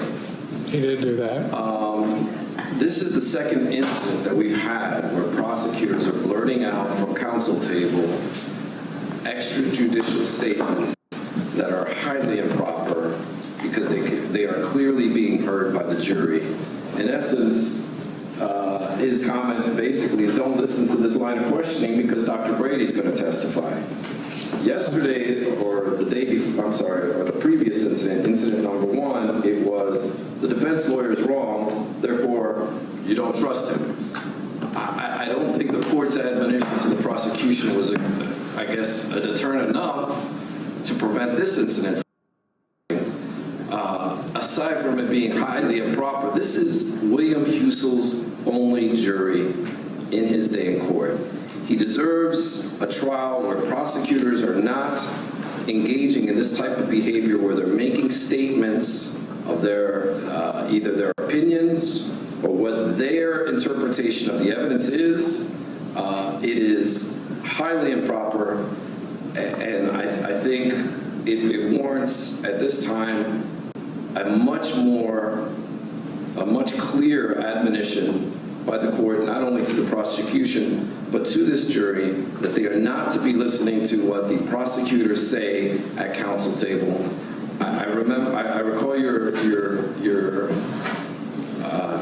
I guess your curative was general in nature, but one time we have a slip up, 2 times it's a pattern, and 1 time alone is enough, in my opinion, to convict a man if there's anything that sticks with the juror's mind, and it's just simply not acceptable to the defense. I don't know where that type of conduct is acceptable, but I certainly don't think it's acceptable in this court, and I would ask that the court address the matter a little bit more stringently this time around. Okay, well, if we're going to go down this line, what's your empirical evidence that you're prejudiced? I'm sorry? What's your empirical evidence? What are you basing? You're saying you're prejudiced. The prejudice is that the prosecutor is in essence saying, don't listen to this line of questioning because Dr. Brady is going to take the stand and you can simply ask him.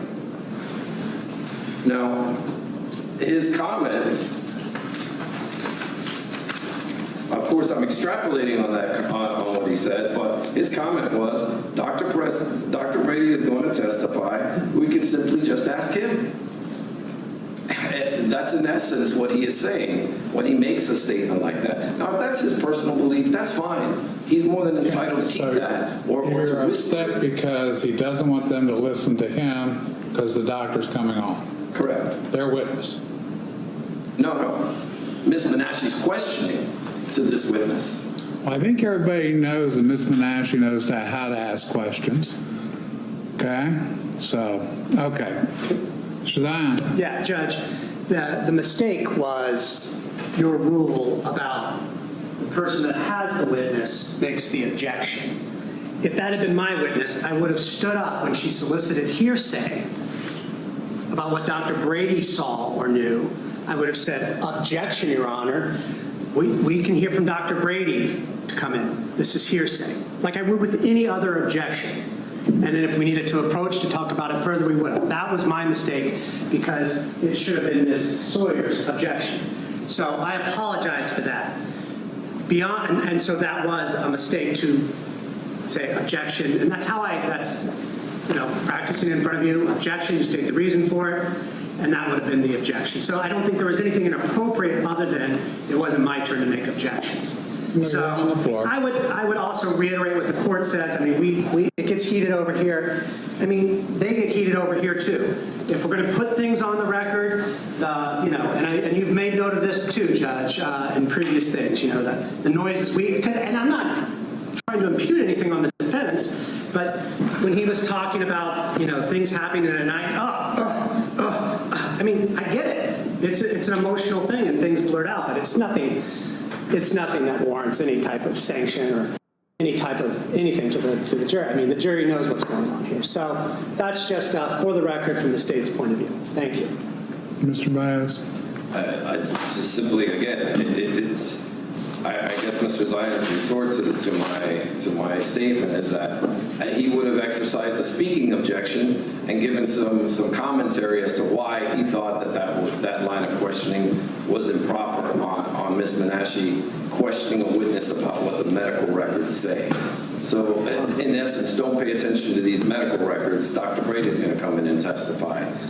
Again, I don't see how it's completely improper. If the prosecutors have a specific incident that they want to bring up, they're free to do so. But we're not sitting 3 feet away from the jury in this case. They are, and if they're going to sit that close to the jury, they need to control themselves, and that's simple. That's just simply that's no shot at these prosecutors. Personally, I like them all. But I don't like them enough to allow them to make extra comments to this jury while my client is standing trial for murder. So I think it needs to be addressed, and this is the second time we've had this come up. What are we going to wait for, a third or fourth, until we get to the point where perhaps Dr. Husel's not getting a fair trial? I simply don't want that to happen. and I don't want us to be in that position. I think this needs to stop, and it needs to stop immediately. And that's my 2 cents, Judge. Okay. Mrs. Zion, you were not on the floor. You know my rule. And I apologize. So that's why I kind of like, but had I been, that's all I was trying to do is. You know you don't do walking objections with me. What's that? You don't do the walking objections. She should have objected hearsay and that'd been it. Yeah, and Okay? But that's between you two. It shouldn't have come out like that because you went above and beyond. We won't have this behavior again. I apologize, Your Honor. Okay? It's just Because an next interesting- time I'm going to start sanctioning. Yes, sir. Okay? Yes, sir. That goes for everybody. If you're not on the floor, you don't talk. It's the benefit of the jury, okay? They're the ones who have the right to hear this, and if I got a bunch of people talking, irregardless, if you guys need to speak, then let's go sidebar. But one person's on the floor, and the behavior stops, okay? 2 days in a row. The last one was last Friday. Okay? Unless you're going to make some motion at this point in time, I don't think it's there. I think we can cure it with this. I don't know the extent with the jury. I'm going to have to do something. Here I'm playing Russian roulette with 5 bullets. If I mention the jury tomorrow that blurted out yesterday, am I re-informing it? I don't think you want that.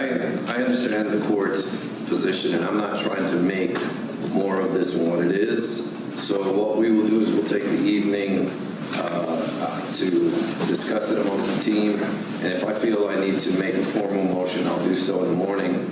If not, I appreciate the court's attention to the matter. Okay.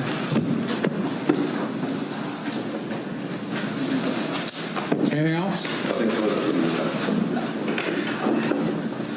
Ms. Sawyer?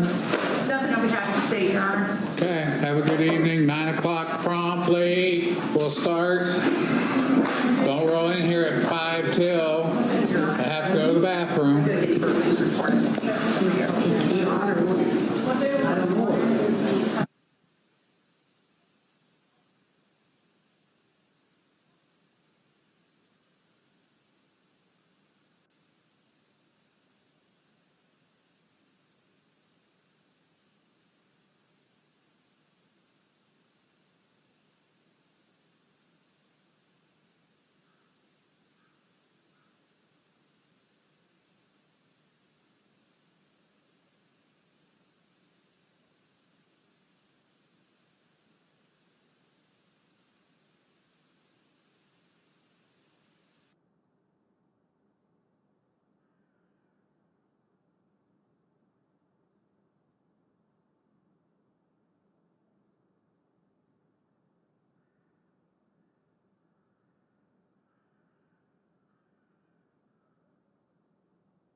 Be seated.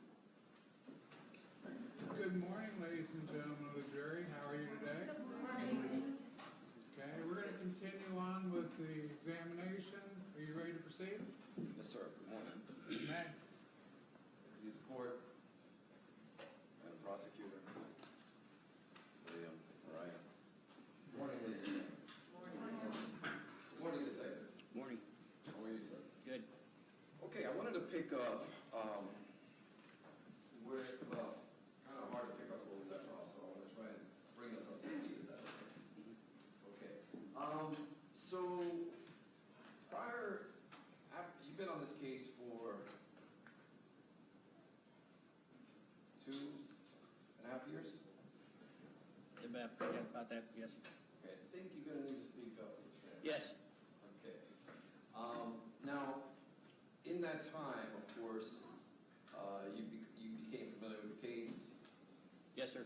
Okay. And then prior to trial, I presume you had met with the prosecution to kind of go over your testimony? Yes, trial prep, yes. Okay. So in the trial prep, how many times did you meet with the prosecutors? Just once. Okay. And during that time, did Mr. Zion make you aware that I had requested that you be familiar with all of the audio recordings? Yes. Okay. And in addition to all of the recordings, all of the police reports? Yes. Because I wanted to give you an opportunity to make this go smoother. So having said that, did you speak with them after you left the stand yesterday? No, I did not, other than to come here at 9 a.m. Okay. And did you have an opportunity to kind of dig back into your work and be a little more familiar with it, so that way we can hopefully share what we know with the jury? Mr. Baez, I will do my best, okay? But there's a lot in this investigation, so I can only do what I can do. I'm aware of that. I don't know what else to tell Okay, you. both of y'all, let's do questions and answers, okay? Okay? Sir, I just want to try and make this go smoothly for both of you and for myself, and especially for the jury. I will do the best I can. And that's all I ask, okay? So, having said that, I want to kind of, I kind of want to go over the investigation with you a little bit, and then after we kind of put it together, I have specific questions that I want to ask you, so you can see it in an overall picture, and maybe it might assist you a little bit better. Is that okay? Okay. All right. So, having said that,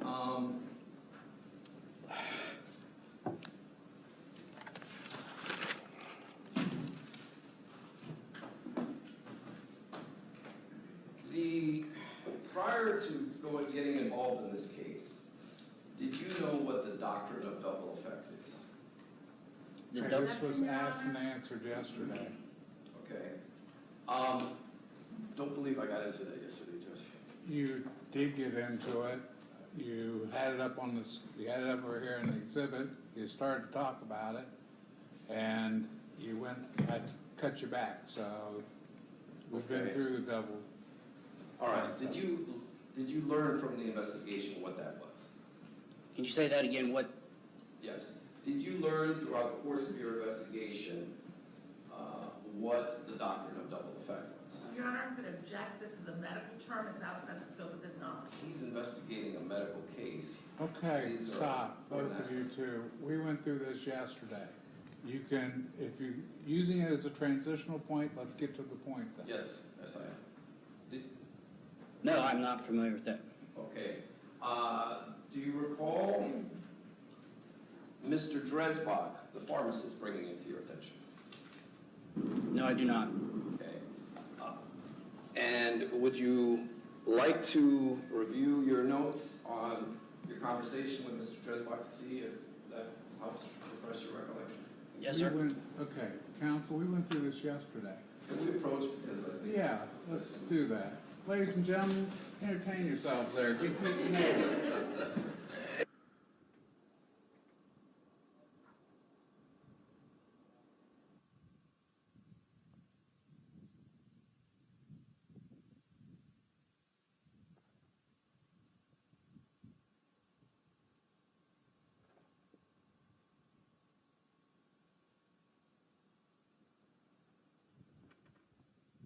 proper order here. Getting my court reporter going here. Okay, Mr. Bias, continue on. Thank you, Judge. Detective, you recall my last question about the doctrine of double effect? Yes. Okay, in fairness to you, it may have been brought up to you as the principle of double effect. Is that right? No, it does not. Okay. Did you note that in your police report that a witness may have brought it to your attention? Possibly. Okay. Did you take a look during the break? Yeah, I looked at it during the break. I don't know specifically where you're talking about. Okay. It's not, to save us time, it's not in the police report. I agree with that. It's not in my summary, apparently, no. Okay. Do you recall Gregory Dresbach, one of the two pharmacists who brought this case to everyone's attention, mentioning it to you? No, I do not. Okay. If I showed you a quick transcript of it, would that help refresh your recollection? Yes. May I approach? Okay. Did you guys get a copy? He showed it to me. We have still not gotten copies of the transcription. Okay.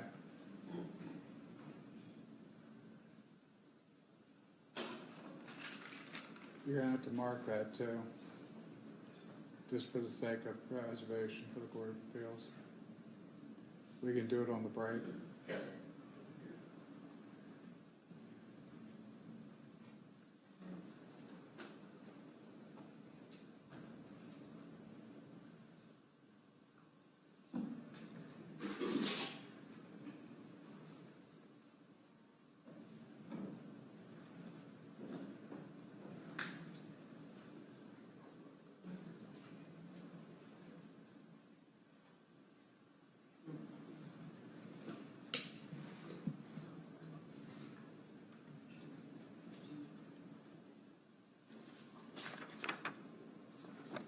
The rest of this too, on the back, or just this?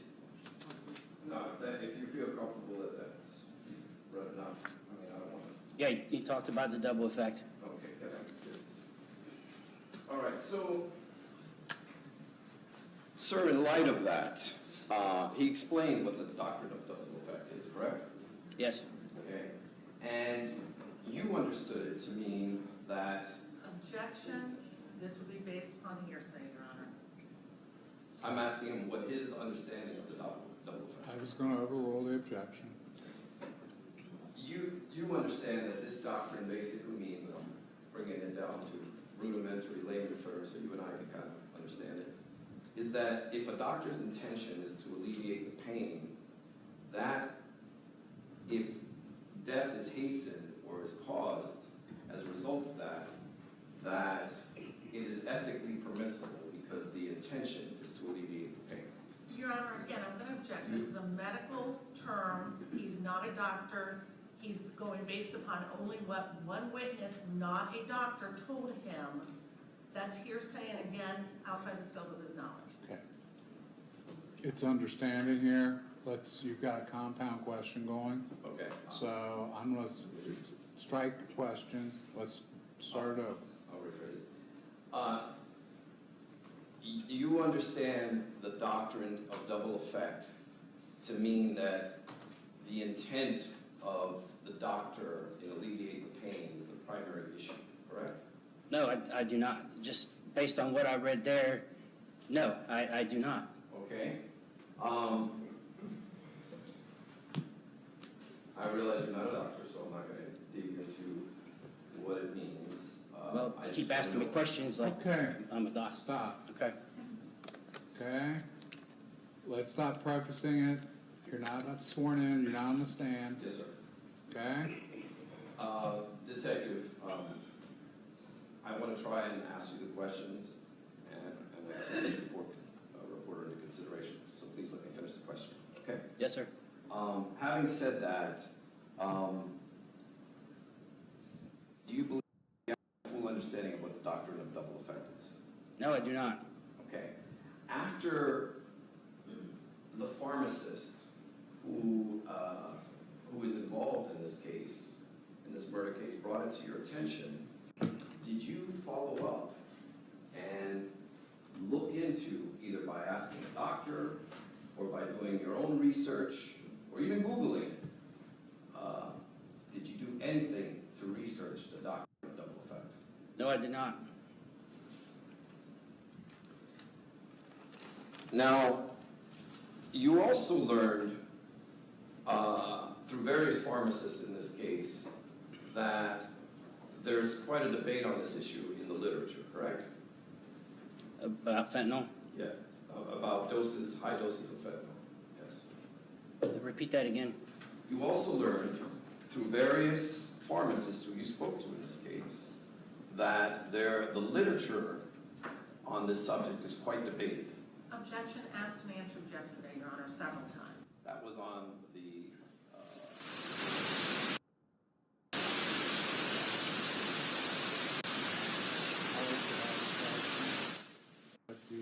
I thought we did cover it briefly yesterday, but let's go ahead and let you have the question. Overruled.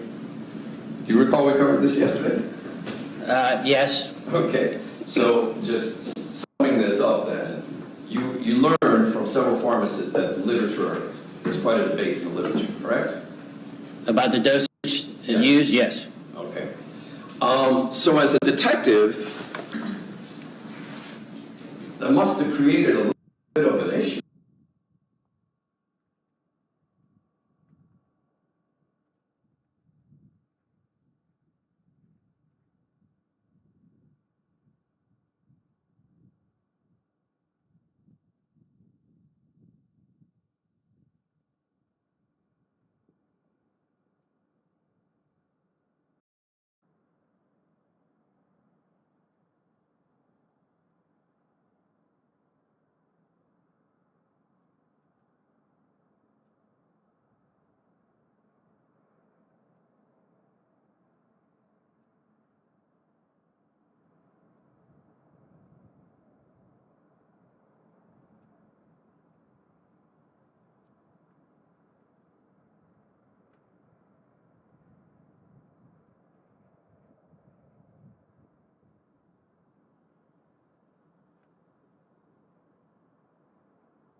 All right, guys. I'm still in the background here, kind of processing some of the data that we've gotten in over the past about 6 or 12 hours or so.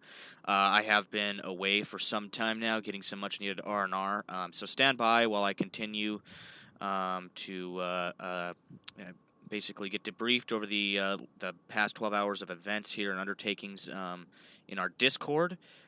We have a whole bunch of activity that our intel analysts have dug up over the past 6 to 12 hours, so we're going to get that stuff up on screen here for you guys in the coming hours. Again, I'm still continuing to work in the background, so I won't probably be with you guys officially for at least another hour or so here, but then we're going to be going right into it, and I'll be with you guys all night here in Kiev and into the morning straight. So I'm planning to make a big push of commentary and coverage here for you guys over the next coming 12 or so hours.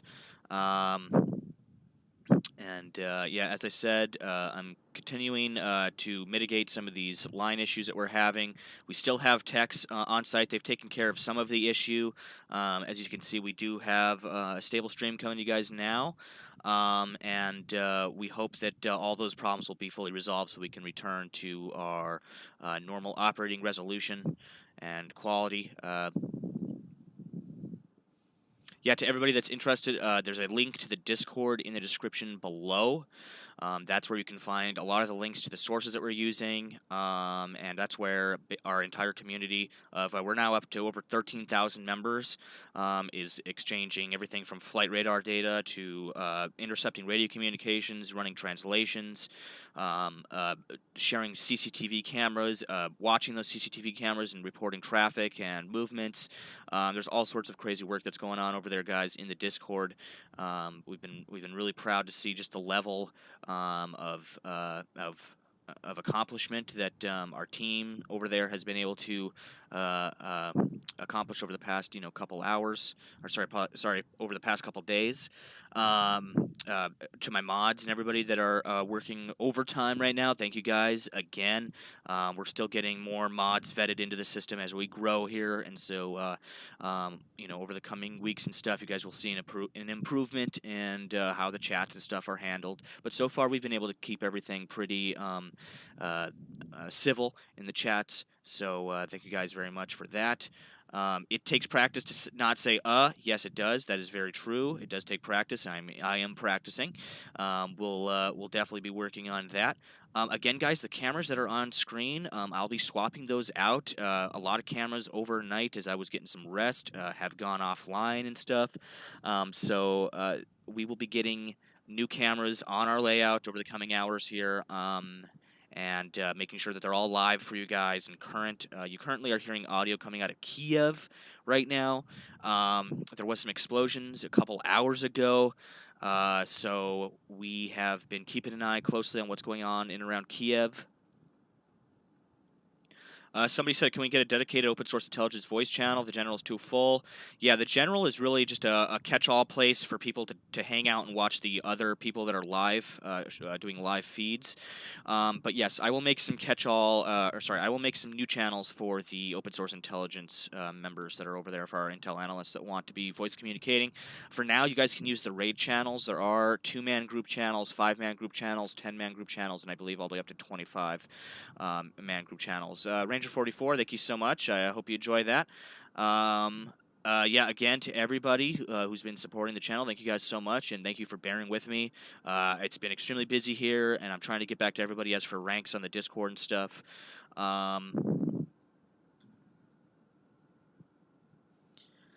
So I did hear sporadic reports that they did use thermal barracks today. Again, I will go over that all when we start to go through our updates. Right now, I'm just kind of letting you guys know that I will be joining you in at least the next hour or so here, and we'll be going all night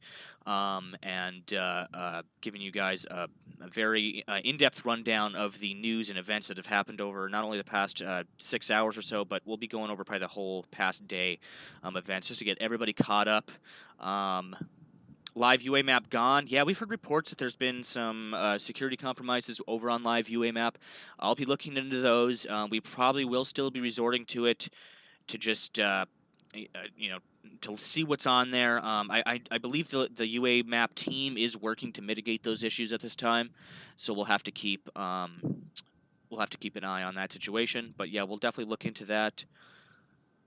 10 minutes to tell us he'll be back in an hour. Yep, we'll be back. We'll be back here shortly, guys. As I said, there's a lot going on in the background here, and I'm trying to get everything ready for my report for you guys. Also, we got to get some cameras swapped out here. I'm in the midst of interacting with my mods and making sure they're all taken care of for this evening. Yet the cameras you see on screen right now are live, except Cam 4, I believe, is just a black square. I'll have to get that fixed here. I noticed this interesting aircraft on the radar that has a weird, has some weird signatures here. And as you can see, our graph, our altitude, sorry, it's really low at the bottom of the screen. I don't know if I can get that any higher here for you guys. But there's some weird altitude and speed data, actually very consistent altitude and very interesting speed data occurring here. I don't know about you guys, but this almost looks like an unmanned aircraft flight path. It looks too perfect for some reason. If anybody wants to give me some data on call sign 111-00169, PM that over to me in the Discord. Very interesting flight data coming off here. You can see it took off from Milek and went into kind of a hexagon pattern over here and is now in another hexagon pattern over here. Not sure exactly what that is, but we'll keep a look on it. Yeah, some people saying it could be a drone. It probably is some kind of unmanned aircraft. It's just an interesting holding pattern. I don't think I've ever seen a hexagon holding pattern since we've started doing this. We've been keeping eyes on almost all the aircraft in the airspace in and around Ukraine and basically Europe, all of Europe, for the past couple weeks here, and I don't think I've seen any aircraft holding patterns like that. So yeah. If anybody in my flight radar community over there wants to start picking pieces away at this, seeing if we can get some details on what type of aircraft this might be, that would be useful. Yeah, it's a very visually pleasing holding pattern. However, yeah, it definitely looks automated. I'll tell you that. It screams automation. So. Yeah, we'll keep an eye on that. Again, guys, I'm working in the background here. I'll be with you guys shortly, so stand by. At some point here, when I get the call in from our techs, we are waiting on a call to let us know that line issue has been taken care of. We probably will be dropping the stream. Excuse me. We'll probably be taking the stream down and rebooting back in 1080. Back in 1080-60 once our line issue is taken care of. But I'll let you guys know ahead of time when we do that. For now, though, if you guys want to, hit that like button, hit the subscribe button, and share this stream so we can get some more people in here tonight to help us pick away at this puzzle that we have been working on here in and around the Ukrainian region. Somebody say Blackhawks have been running supplies to the Polish border all day. All right, I'll look into that as well. Yeah, we've seen a lot of activity from the Blackhawks. Somebody says we want 4K. We could do 4K. I could definitely do 4K for you guys, but yeah, we're just waiting on this line issue to be taken care of right now. I currently have us on a backup connection, potato connection, but we're hoping that our primary line will get resolved here in the coming hours. We've been on the phone with them literally all day, trying to get this taken care of for the past actually 48 hours now, so... Good Robot says, perfect, I'll be home in a couple hours to throw it on the TV. Roger that, see you then. Yeah, guys, I'm celebrating a birthday here today, so I'm about to get my food in me, and as well as getting this report ready for you guys to bring to you in the coming hours here. And as I said, I'll be sticking with you guys straight all night and into the morning into Kiev. I'm going to try to make a hard push here to bring it. Oh, 1 second, guys, I will be back shortly.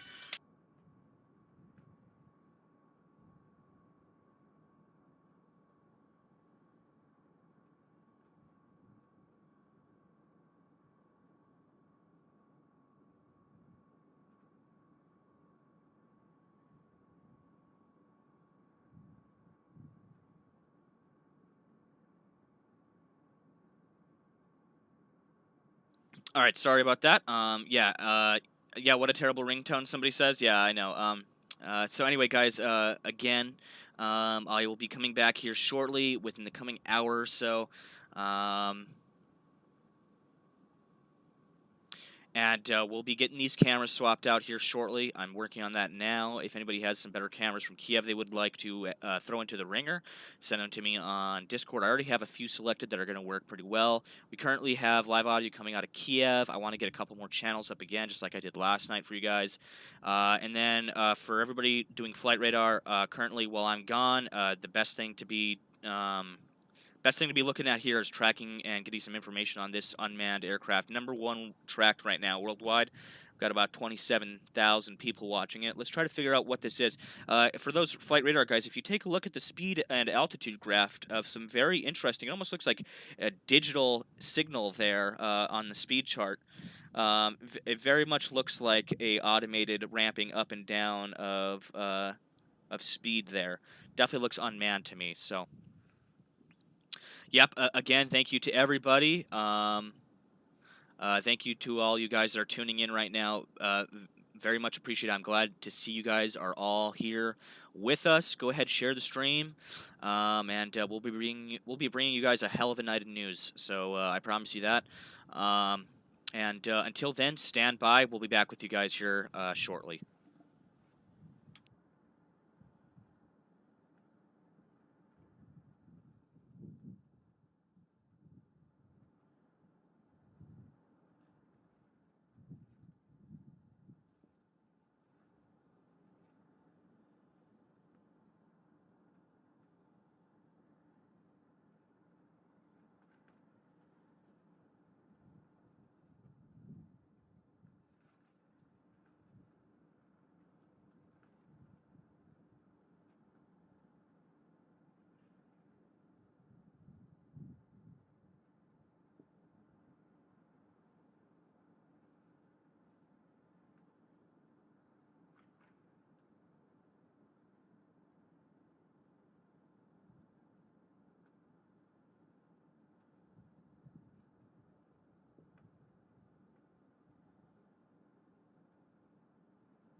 Sorry again, guys. Quick update. UHD Freddy, thank you for this. He sends me over some data on this drone that we're looking at. It looks to be U.S. Army. Aircraft General Atomics MQ-1C Gray Eagle, for anybody that wants to look that up. Again, that's a General Atomics MQ-1C Gray Eagle that we are looking at here. I will currently put another picture up here. This is the aircraft here that we are looking at on the screen, which explains that hex pattern, holding pattern that we're seeing. That looks like some kind of surveillance pattern that they're using there. Again, thank you to UHD Freddy for sending over this data here. Yeah, so it does look like this is confirmed U.S. military. We'll keep an eye on it over the airspace. And as I said, I'll be back with you guys here shortly. Stand by.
All right, ladies and gentlemen. So, we are going to be probably rebooting the stream here.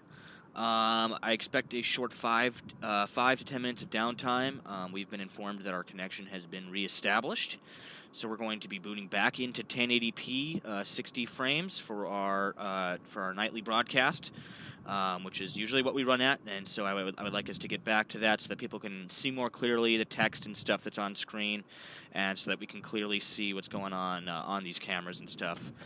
So with that said, guys, everybody that's watching now, thank you so much for tuning in. We'll be rebooting the stream, so don't go anywhere. Have your F5 keys at the ready. Somebody said, I thought you were doing 4K. We could try, but everybody's recommended that we just stick with the 1080p 60 that we've been streaming at. We will look at 4K if you guys want to maybe go that route in the coming days, because we could handle that. We do have the capability here.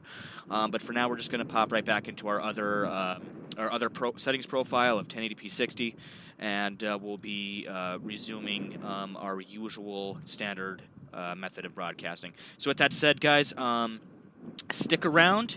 We will be back with you shortly. Keep an eye out for those notifications. When we go live again, it'll be about, I would say, 5 to 10 minutes, give or take.